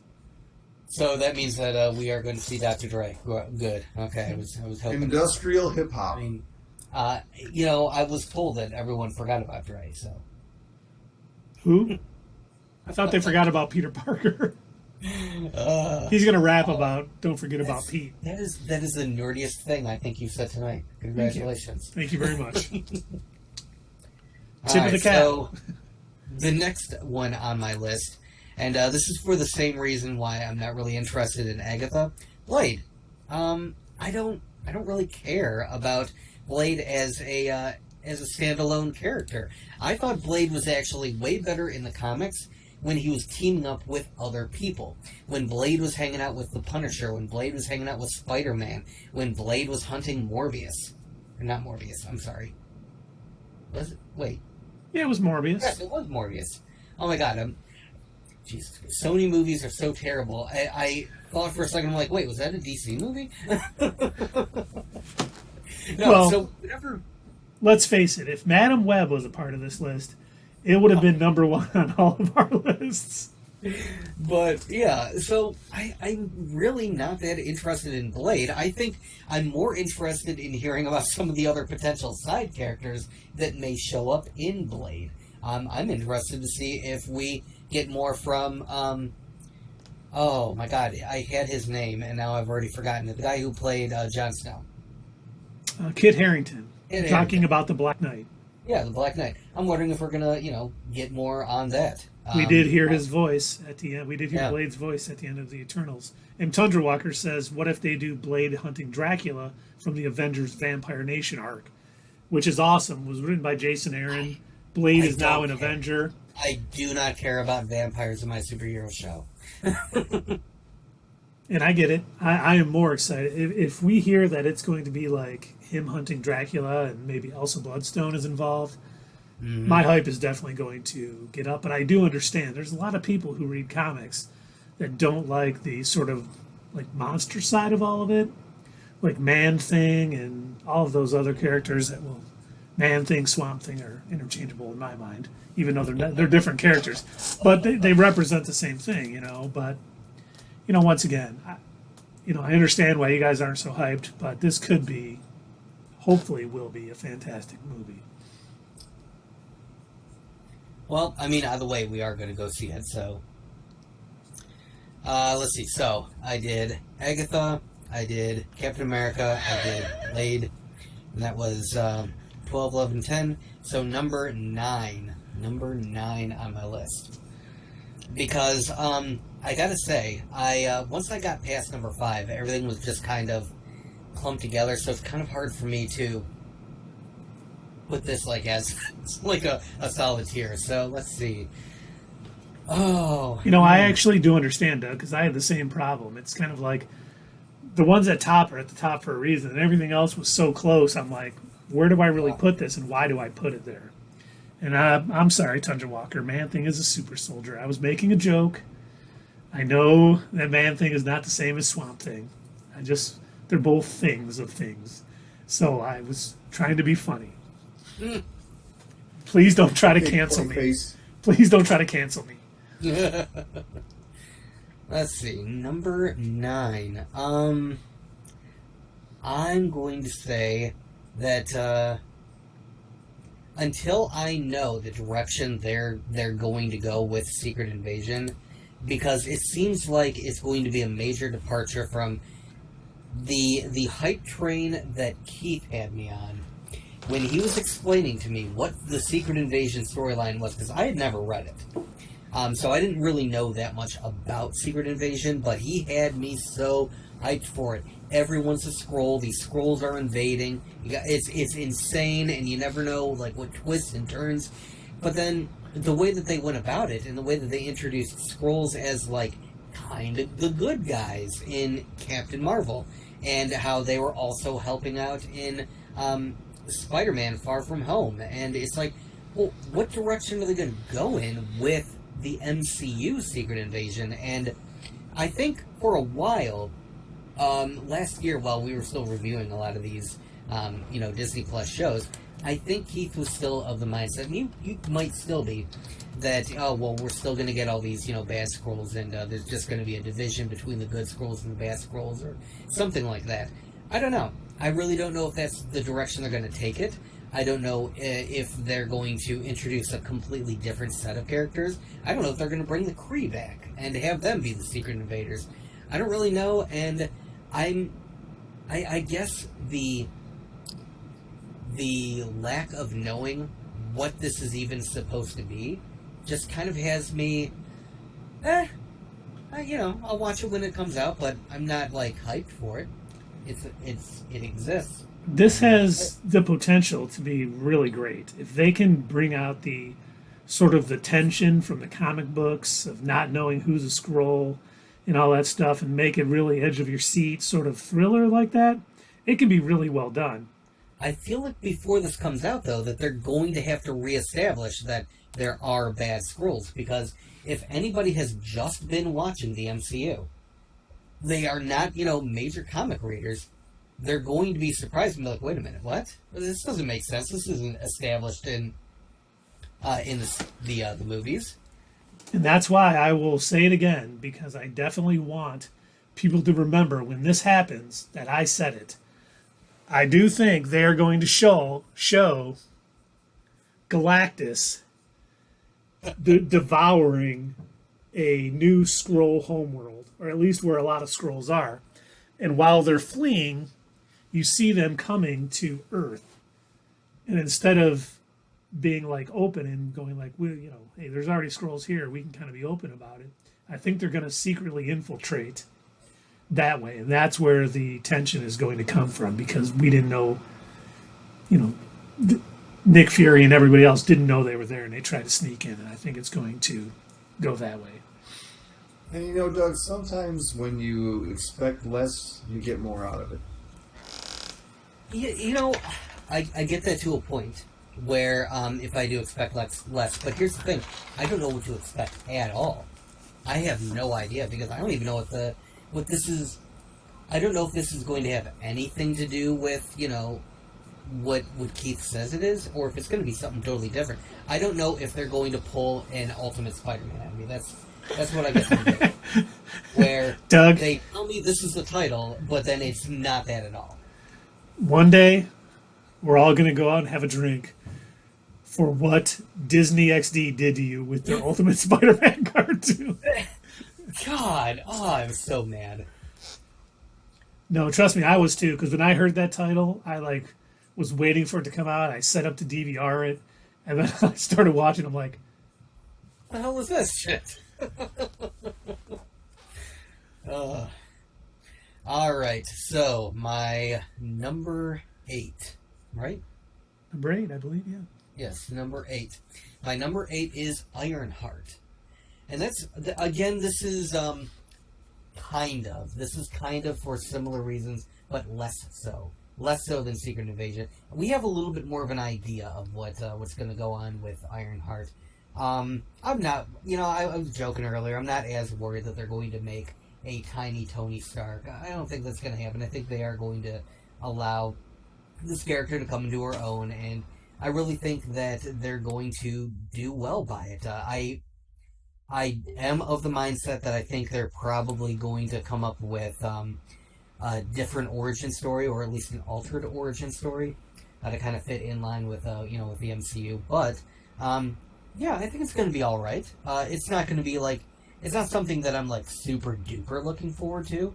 But I think it's going to be better than everything else that I've been talking about so far. So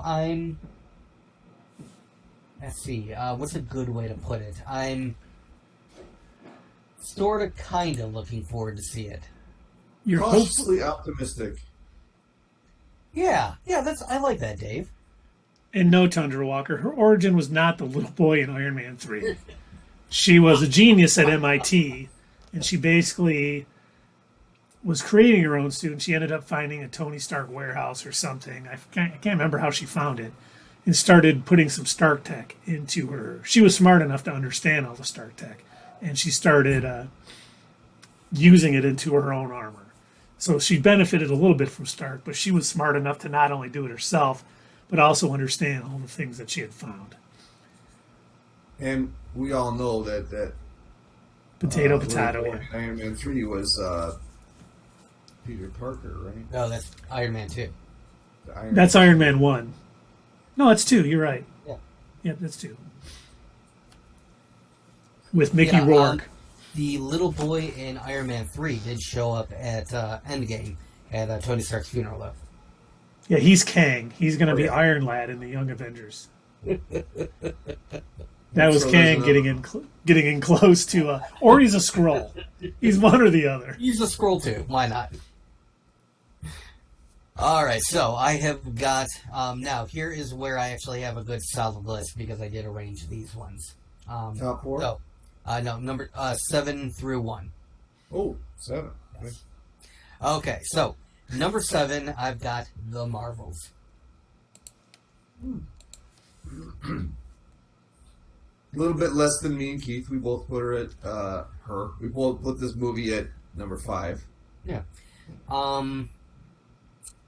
Again, I'm just like, we'll see what happens. I guess it might be okay. I'm somewhat optimistic that this will be a fun little romp. But I guess I'm mostly curious. Out of like all of the Marvels that may or may not appear, I kind of want to know what's going on in Spectrum or whatever code name she's going to go with for this movie. Photon. I do think it'll be Photon because that was her mom's, call sign as a jet on her jet. Oh, Tundra Walker wants to know: Will we see Aqualad in short pants? Of course, 100% we will. I mean, why wouldn't we? Exactly. But yeah, I think this will be all right. Number 6, the Thunderbolts. Justice like lightning. So the Thunderbolts I'm looking forward to a little bit more, but not as much as my top 5. I think I've been really going back and forth with this one because I think, and I could be letting my own theory ruin my hope for this movie, but my theory was that they're basically going to make like a group of anti-Avengers. And I don't know that they're going to be the quote-unquote good guys. And then I took that a step further in my own mind. I haven't even told you and Dave this yet, but what if, in the world of the MCU, the Thunderbolts is like a movie within a movie, and it's set up as propaganda to show off these new heroes? So kind of like Vought. Yeah. Yeah. That So these American approved heroes, the Thunderbolts, and then at the very end, as our post credit scene, we've got we've got Bucky and we've got Sam Wilson sitting there at the movie theater like, oh, that was trash. See, I do wonder if we may have New World Order. I think I talked about this last week when we talked about, since it still says SDCC 2022 on this. I just forgot to update it. I did talk about how maybe New World Order is talking about the Thunderbolts being the new super team as opposed to the Avengers. Mm-hmm. And if Captain America New World Order sort of leads into the Thunderbolts and then kind of taking the mantle as the super team, that can be done good. We just don't know what is actually going to happen. So yeah, I don't know. I think it's going to be a fun little like team up movie, but I don't know. I'm so back and forth on what direction they're actually going to take it in, and I'm letting my own fan theories get in the way of what of looking at it realistically and looking at it with a critic's eye. I'm just like, well, they could do this, well, they might do that, and I don't know. So that's my number 6. Number 5, and this is going to be controversial. Go ahead and light your torches, grab your pitchforks, get ready. Echo. I am actually looking forward to Echo. I don't think that they gave her enough time. I don't think they put the spotlight on her enough in Hawkeye. And I obviously, for obvious reasons, it wasn't her show. But I loved her comic. I read through several comic appearances of her when I was putting together... I think I was doing some editing for... I think our Echo video, either that or just like looking for images. I don't even remember what it was that I was doing, but somehow I went down a rabbit hole and I just started reading a bunch of Echo comics and I fell in love with it. And if they take any bit of that from the comics, any of her story, it's going to be good. She's a really good character. And the fact that she's almost a foil to Daredevil, and the fact that she's able to use his weakness of loud noises against him, where he's able to basically see in the dark. Like, these different things that they're able to kind of, like, use against each other, it makes their fights really interesting and way different from, what we normally see, where we just have, like, Iron Man and Ironmonger smashing iron suits into each other or something. We have, like, a more interesting way that we could take this. And the fact that we will probably have a lot of time spent with Vincent D'Onofrio and with, as Kingpin, and with Ben Affleck as Oh my God, stop! But Doug, you're absolutely right. I remember. I don't know if we were doing an Echo in Focus. I think it was an Echo in Focus. Yeah. And when I was reading through some of her comics, that comic where she lured Daredevil into where they're doing heavy street construction and all of that stuff was just amazing. It really was. And if they take her series down that way, oh my God, it could be one of the best Disney Plus series out there. Yeah. I just don't know if they're going to do that because my thought process behind it is she was fighting Daredevil because she was still aligned with the Kingpin at the time. And she's kind of gotten away from being with the Kingpin at this point. So I don't know how they're going to write in her being adversarial with Daredevil.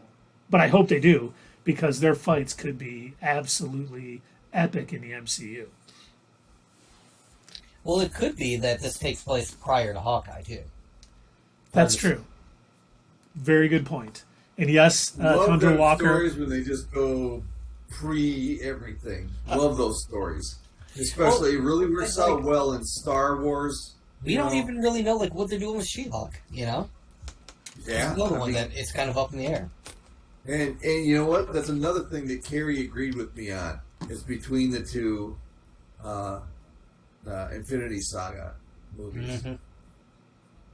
So I'm not alone. She agreed.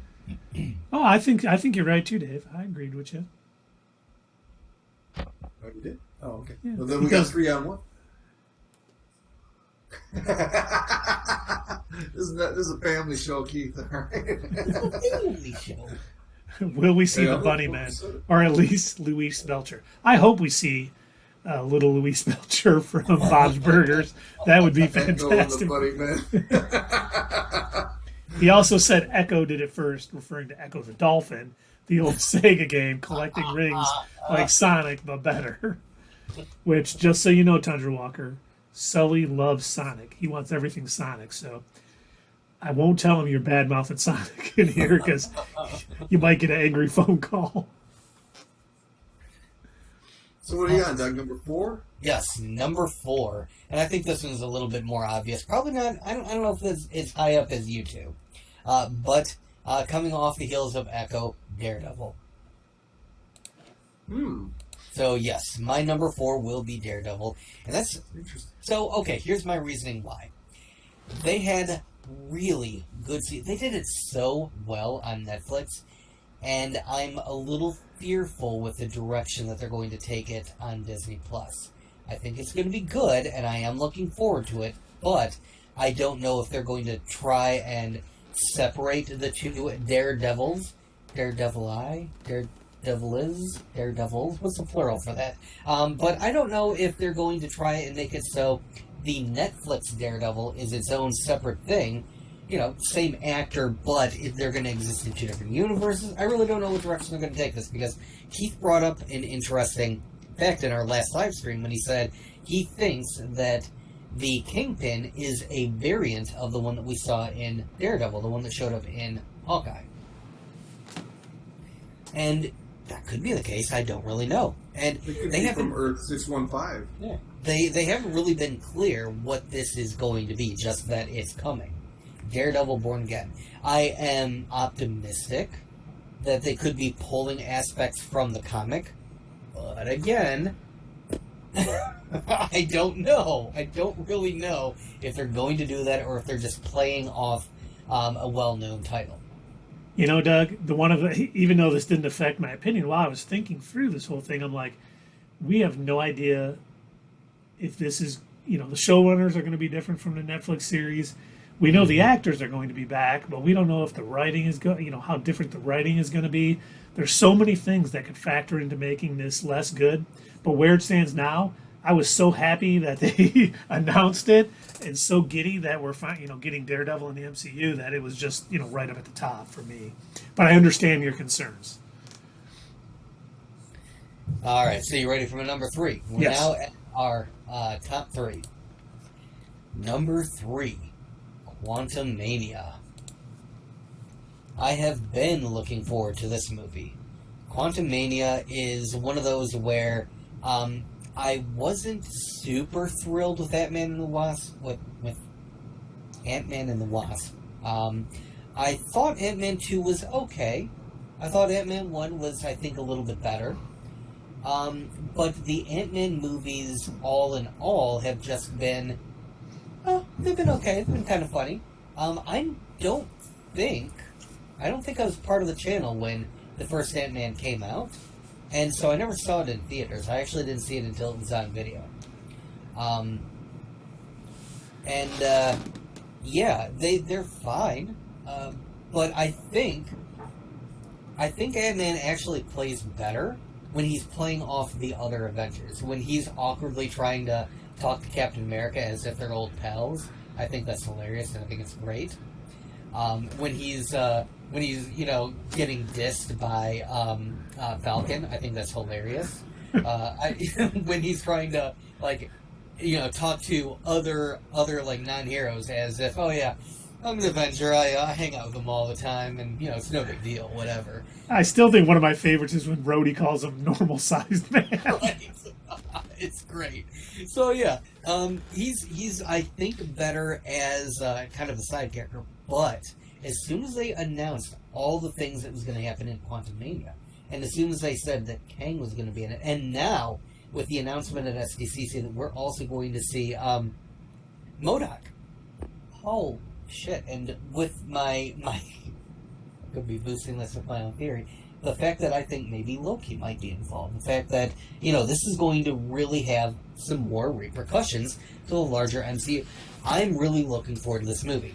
I don't actually care that much about Ant-Man, but all the other stuff that's going to be going on, I think is going to be super interesting, and I'm looking forward to seeing that in this movie. So that may be unfair to raise this movie so high, when I really do not care what's going on with Ant-Man, and I really only care if all the other side stuff is probably going to be going on. It's probably unfair to rate this so high, but I am really looking forward to seeing this movie for those reasons.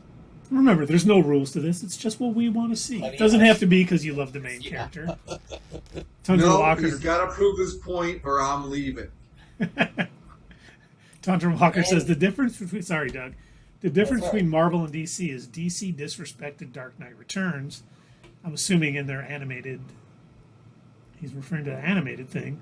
Marvel will not disrespect DD Born Again. I certainly hope not. Because, I can't wait to get closer to the series so we can give away Born Again as our, giveaway on our YouTube channel. Because that was just... Frank Miller crafted just an amazing story. And if those who haven't read it should... because it's worth the time. Oh, letting Nolan have the title. Gotcha. Oh, do you mean Dark Knight Rises? Yeah. Okay.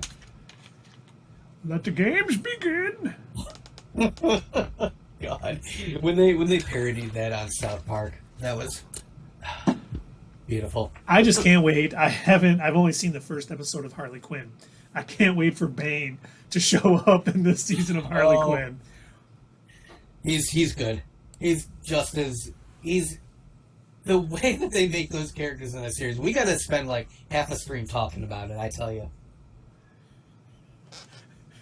I will pay all my Infinity Stones to make Keith do 5 minutes of Bane. Oh, he's got to do it with a mask though. Oh, what a far shirt. Wow, you do a good one, baby Doug. Yes, I'm gonna guess Doug's number 1. Write it on a piece of paper, and then when he says it, hold it up. Yeah, no, do it now. It won't be. Hey, whoa! Slow down. Do it now. Why is it I don't have any pen? Oh, there. Okay, what are you guys writing down my number 2 and my number 1? number one. Oh, well, hold So on. Talk once about. you announce the number two, we'd have to Okay. show it so that we'd All know, right. right? Go ahead and write it down. All right. Do do do do do do do do do do do do. I can't finish this, otherwise we're going to get sued. Oh, that's true. Oh my God, copyright strike against our channel. Again. Blossom, Again. Blossom is coming for us. The ghost of Alex Trebek is going to haunt your computer, Keith. Are you ready? I'm ready. If I'm you're ready. Well, you don't show it yet, Doug. Or Dave, sorry. D word, No, D name. D.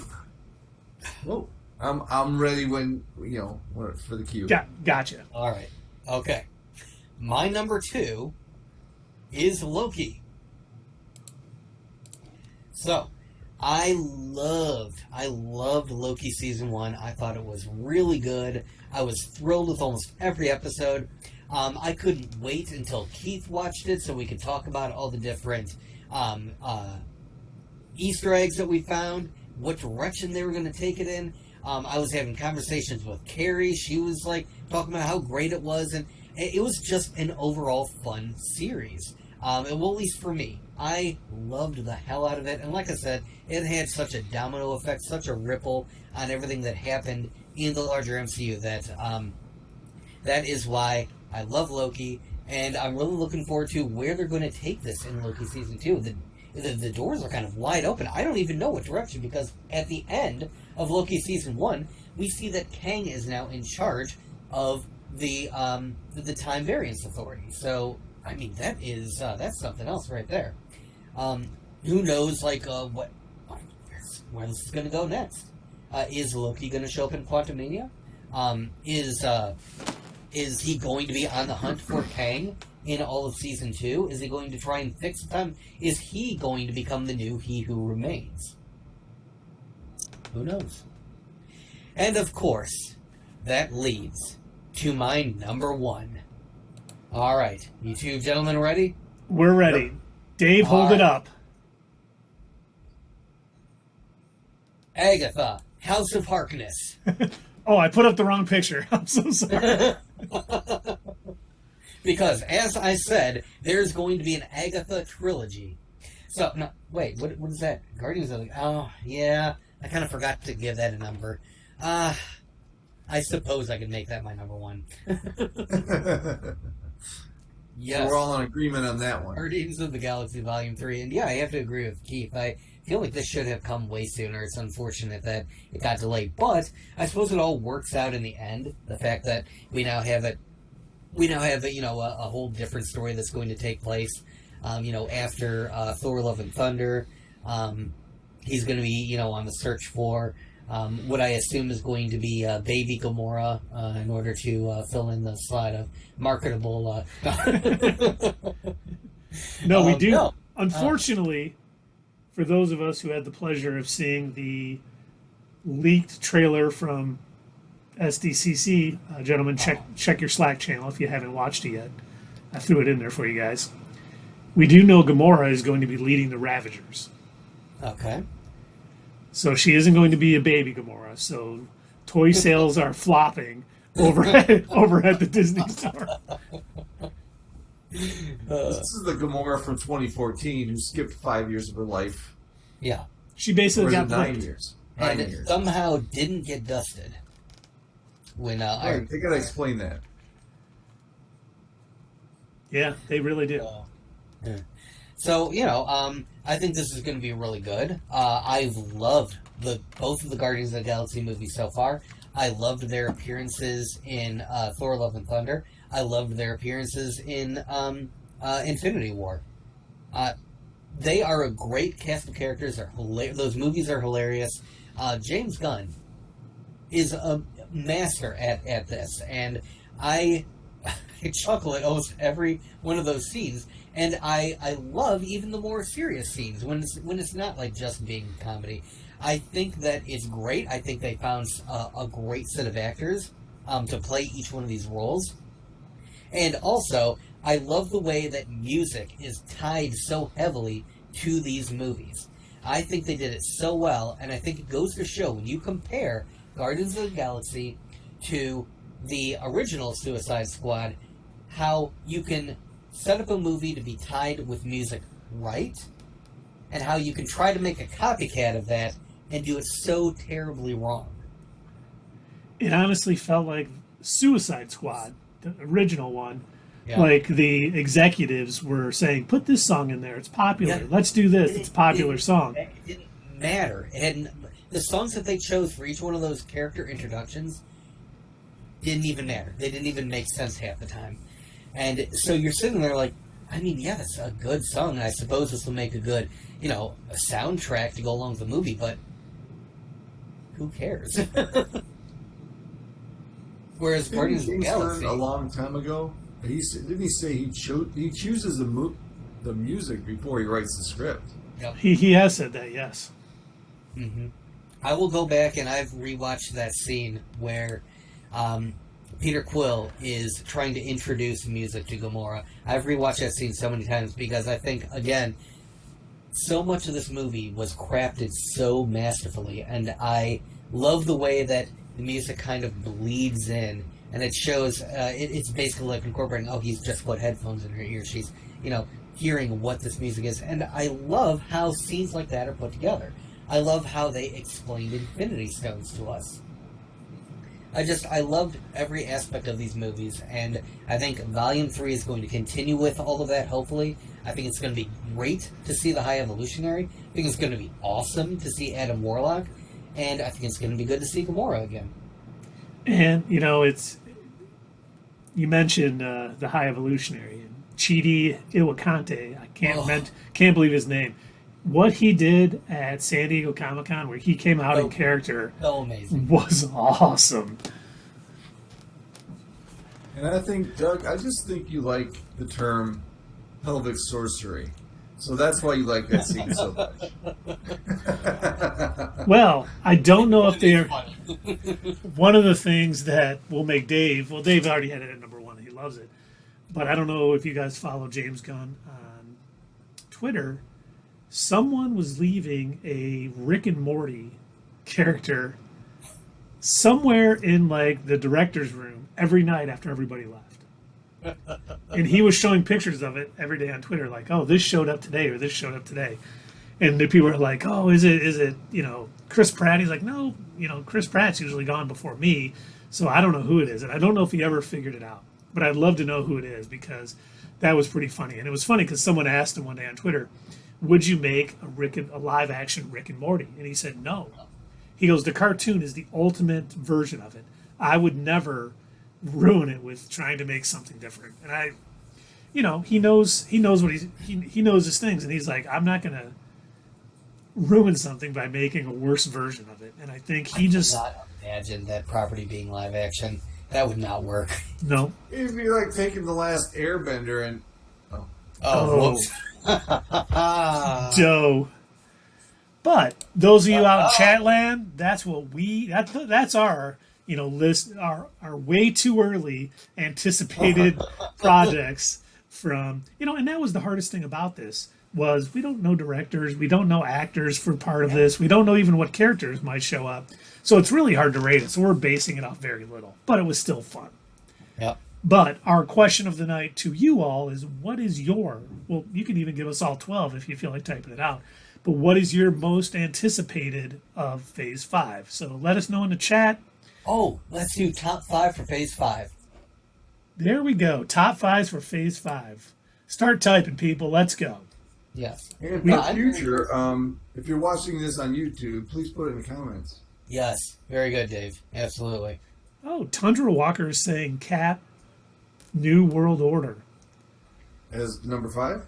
As number 1, I think. He's a huge Cap guy. Yeah. If Nova was in there, obviously Nova would be number 1. I mean, easily. Yep. And he's the one. Does he like Captain Crunch? I don't think so. Captain fan. No, Captain Crunch is in the Navy. He doesn't count. DD is number 2. he was the one who got me into the Brubaker run of Captain America, which was brought in the Winter Soldier and all of that, and it was just amazing. Thunderbolts #3. Well, you were too young. He got you in. No, I wasn't reading comics much at the time. Me and Tundra Walker used to ride our bikes to the local 7-Eleven and buy comics together when we were young. Yep. Guardians is #4. It's funny that you have you used to buy comics at the 7-Eleven. I used to buy comics as a kid at possibly like no one would really think to go there. I used to go to the local mall over by my house, and there was a sports collectible store. They had baseballs and cards and everything, and they had one single rack, one spinner rack of comics. And I didn't realize that there were entire stores dedicated to just comics. And so I would always ask my mom and dad, like, you've got to take me to the mall. I got to see the, because at the time I was starting to read comics and I started collecting them. Once I realized, oh, these are ongoing stories. And I also didn't really understand how schedules for comics worked either. And so I just assumed, oh, well, I finished reading this one, so if I go next week, a new one will be out. And so I'm like, Mom, Dad, you've got to take me to the mall. I got to get the next one. I got to get the next issue. That's how 7-Eleven was. It was one spinner rack like we have in our, warehouse office. And they didn't, like, you would be reading a story. You'd be like, I just read, like, Secret Wars 1 through 3 or something. And 4 would never show up or get bought out maybe before I got there. And I'd be like, this is terrible. What are we ever going to do? And then it's like, well, there's a comic book store at Inkster and Joy. Let's go. Or Inkster and Plymouth. Oh, and he has Quantum Mania. No, it is not. It is not. Oh, classics. Oh, classic comics. That's right, on Middle Belt, if we did miss the issue at 7-Eleven. Yeah. We would get a soda and comics and go home and read and then switch comics and read those. Those were the good old days. Yeah, I used to go to that one too. So the mall that I was talking about was Livonia Mall. I was thinking it was Wonderland Mall for some reason. No, but I grew up at 7 in Middle Belt. Ah. Yeah. And so when once I realized that comic stores existed and that was like literally right across the street from the mall, I'm like, oh my god. And I went there all the time. I used to ride my bike up there. And then when once they like recognized who I was, they're like, you're always coming in for these Sonic the Hedgehog comics. I'm like, nobody buys these. Do you want us to just like hang on to the next issue for you and we'll like give it to you when we'll keep it? I'm like, you can keep comics for me? Like, they're like, yeah, like all comic book stores do this. And I'm like, I'm learning how comic book stores work. This is amazing. And Keith, boom. You said pop back then. Silly that is slander in the chat. I have never said pop. Tundra Walker is flat out lying. His love of Ben Affleck as Daredevil has affected his brain. I didn't bring it up. He did. That's why I'm saying slander I didn't say the word. That's why I'm saying slander in the chat, because he said it in the chat. I saw it. I was like,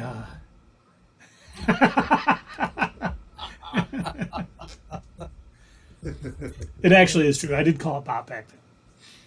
I didn't start calling it soda until I was in the Marines and I traveled other places. Same. True. Well, not the Marines, the Army, the better of the branches, but yeah, When you left Michigan, are you feeling okay? Started calling it soda? Yeah. There you go. I'm feeling semper fine. Just so you know, Doug, don't make me bring your dad and sister into this talk, and we'll find out what's the better branch. Do not. Oh. Well, that is an excellent list, Tundra Walker. Thank you for sharing. We do have one last bit of news that I saw today, which I'm surprising on Dave and Doug. And I don't know if it's true, but it was interesting enough that I wanted to talk about it. It's not true. We have talked about the rumor that Doctor Doom is going to show up in the post-credit scene of Wakanda Forever. Okay. And supposedly, the actor who is going to be playing Doom in the MCU is cast in Wakanda Forever. So it's not just like a Thanos thing where he turns around and they're going to cast later. They have the actor already picked out and filmed that scene for it. So, I'm super excited that Doctor Doom is coming. I can't wait. They better get him right. Ben Affleck. Good choice, Thunderwalker. I don't even know what to say anymore. Dude, they should get somebody like really old so that he can be in like 20 movies. Someone really old? Yeah, get like Ian McKellen or something. He'll be in like a movie and a half. Yeah. See, you know who my first choice was, but unfortunately he's already been in the MCU?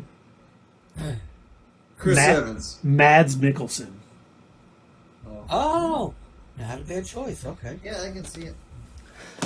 I didn't see anyone cashing in Capote. Please don't either. I got this little pain right here. You shouldn't. Here I go. I'm going to cash in right now. Nope, I'm going to reject it. It's going to be rejected. Oh, look at that. I got to go, guys. It's been 2 hours. I got to go. If we're talking about good actors that have been in superhero movies, I would love to see oh my gosh, I literally just had his name. Guy who played Hell. Guy who played who? Ron Perlman. Yes, Ron Perlman. Ron Perlman. I would love to see. I don't know that he would be a good Doctor Doom, but he's got a good voice for it. That's for sure. He's got that good, almost like bad guy sounding voice. He also played the voice of Deathstroke in Teen Titans. Slade. Oh, not Teen Titans Go. No, not Teen Titans Go. I'm telling you, this may be a hot take, but Seal. Teen Titan Goes to the Movies is a fun movie. I know it's made for kids, but I enjoy it. Seal would be a good Doctor Doom. Jesus Christ. As long as he sang Sealed with a Kiss in every movie he's in. No, he's got to sing Kiss from a Rose. What did I say? Sealed with a kiss. Oh, man. Good thing I don't know my Seal songs. But you do know your Taylor Swift songs. And speaking of Taylor Swift, another reason that DC Super Pets was so good, it had a Taylor Swift song in it. Everyone was up dancing, and it just made the movie that much more. Was your family the only ones who were up dancing, and the rest of the theater was telling you all to sit down? Yes, were you there? Unfortunately, Danny Trejo was also he's 72, 73, something like that. Yeah. What about Ray Fiennes? Ooh, that's not bad. That's a good thought. That is, yeah. Daniel Day-Lewis, somebody like that. Christian Bale made a good one, but he has already been Gore, so I don't see them doing that. For enough people, Dr. Doom's skin. I don't think, Tundra Walker, I don't think they need to save money on CGI by casting someone who's already has Dr. Doom's face. Shit. That is messed up. I didn't realize that's what you were doing. I didn't either. I thought Seal was a weird choice, and it was like, well, Danny Trejo is definitely way better, but okay, well. Jim Caviezel. He's totally into the QAnon stuff, though. Oh, is he? Yeah. So no Kevin Sorbo either then? Oh, no, God. You were as disappointed as I was when that dude from Ted Lasso was Hercules and not Kevin Sorbo. I almost cried. I did. But I think that's all we got. You gentlemen have anything else tonight? I do not. I'm Let's see. Do I want to bring this up? Let me see if I can. I want to make sure that. Yeah. Okay. Should we talk about the Star Trek news before we go? What Star If Trek we've news? got Star Trek news, let's hear it. About Michelle Nichols. Oh, yeah, we probably should. Very sad news. Yes. Unfortunately, Michelle Nichols did pass away today. Or, well, I don't know if it was today. I just know that they announced it about earlier today. I want to say it was around, 1 or 2 in the afternoon when I read the news come across my phone. I was like, oh my god, for real? And I don't know who that is. she Oh, played... is it Laura? huh? Horror, yeah. Laura? Yeah. Oh, okay. Oh, that's sad. Yeah, very sad. But yeah, she was up there. So a real shame. Sorry that we are, kind of a. If anybody else has something that makes this a bit more of a happier outing than that, that'd be great. But yeah, I figured it was. She was one of the first strong black female characters, like on TV. Yep.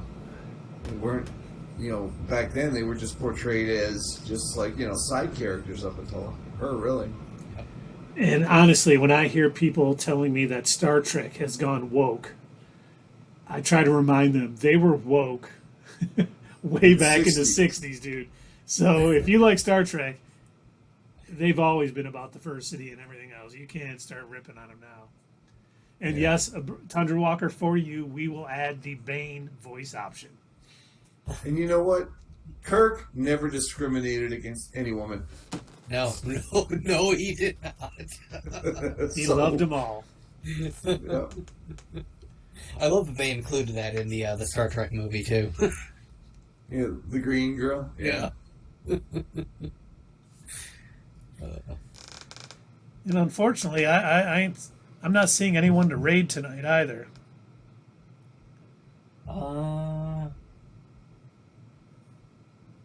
Let's see. Wow. Yeah, I guess none of our regulars are.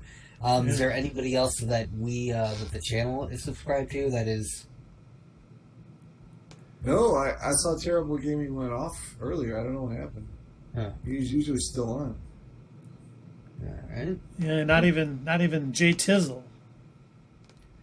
Interesting. I was laughing. One of Doug and my coworkers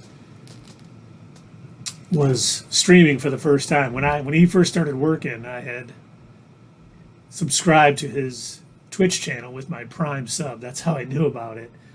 And it popped. I forgot I was following him. He hasn't streamed in the longest time.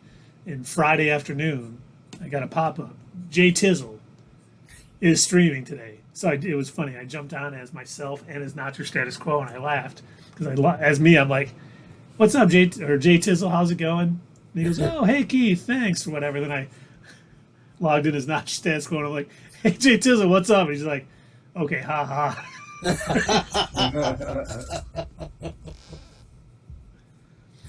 That's funny. When Keith says, "When I hear people," he means when my brother. Oh, you got your information from your brother? Is that what he's saying? He is saying that. Maybe when we were younger I did, because he is an older brother. But not anymore. I'm my own man. Cool, that's all we got. Thanks everybody for hanging out. Oh, woke. Okay, yeah, you're right. But Kurt doesn't watch Star Trek. I'm sorry. My brother doesn't watch Star Trek.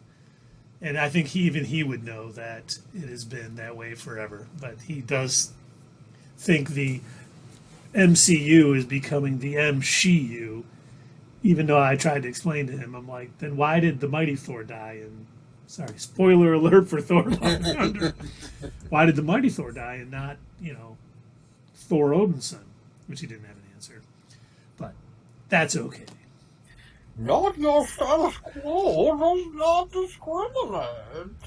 We love everyone, women included. But That's thanks Bane. Yeah, I think we're gonna have to make Doug be Bane because that was too good. But thanks everybody for joining us. If you're watching on YouTube, please leave that comment down below about your most anticipated or 12 all 12 of them, top 5, whatever you want to do. Thanks everybody for joining our live stream.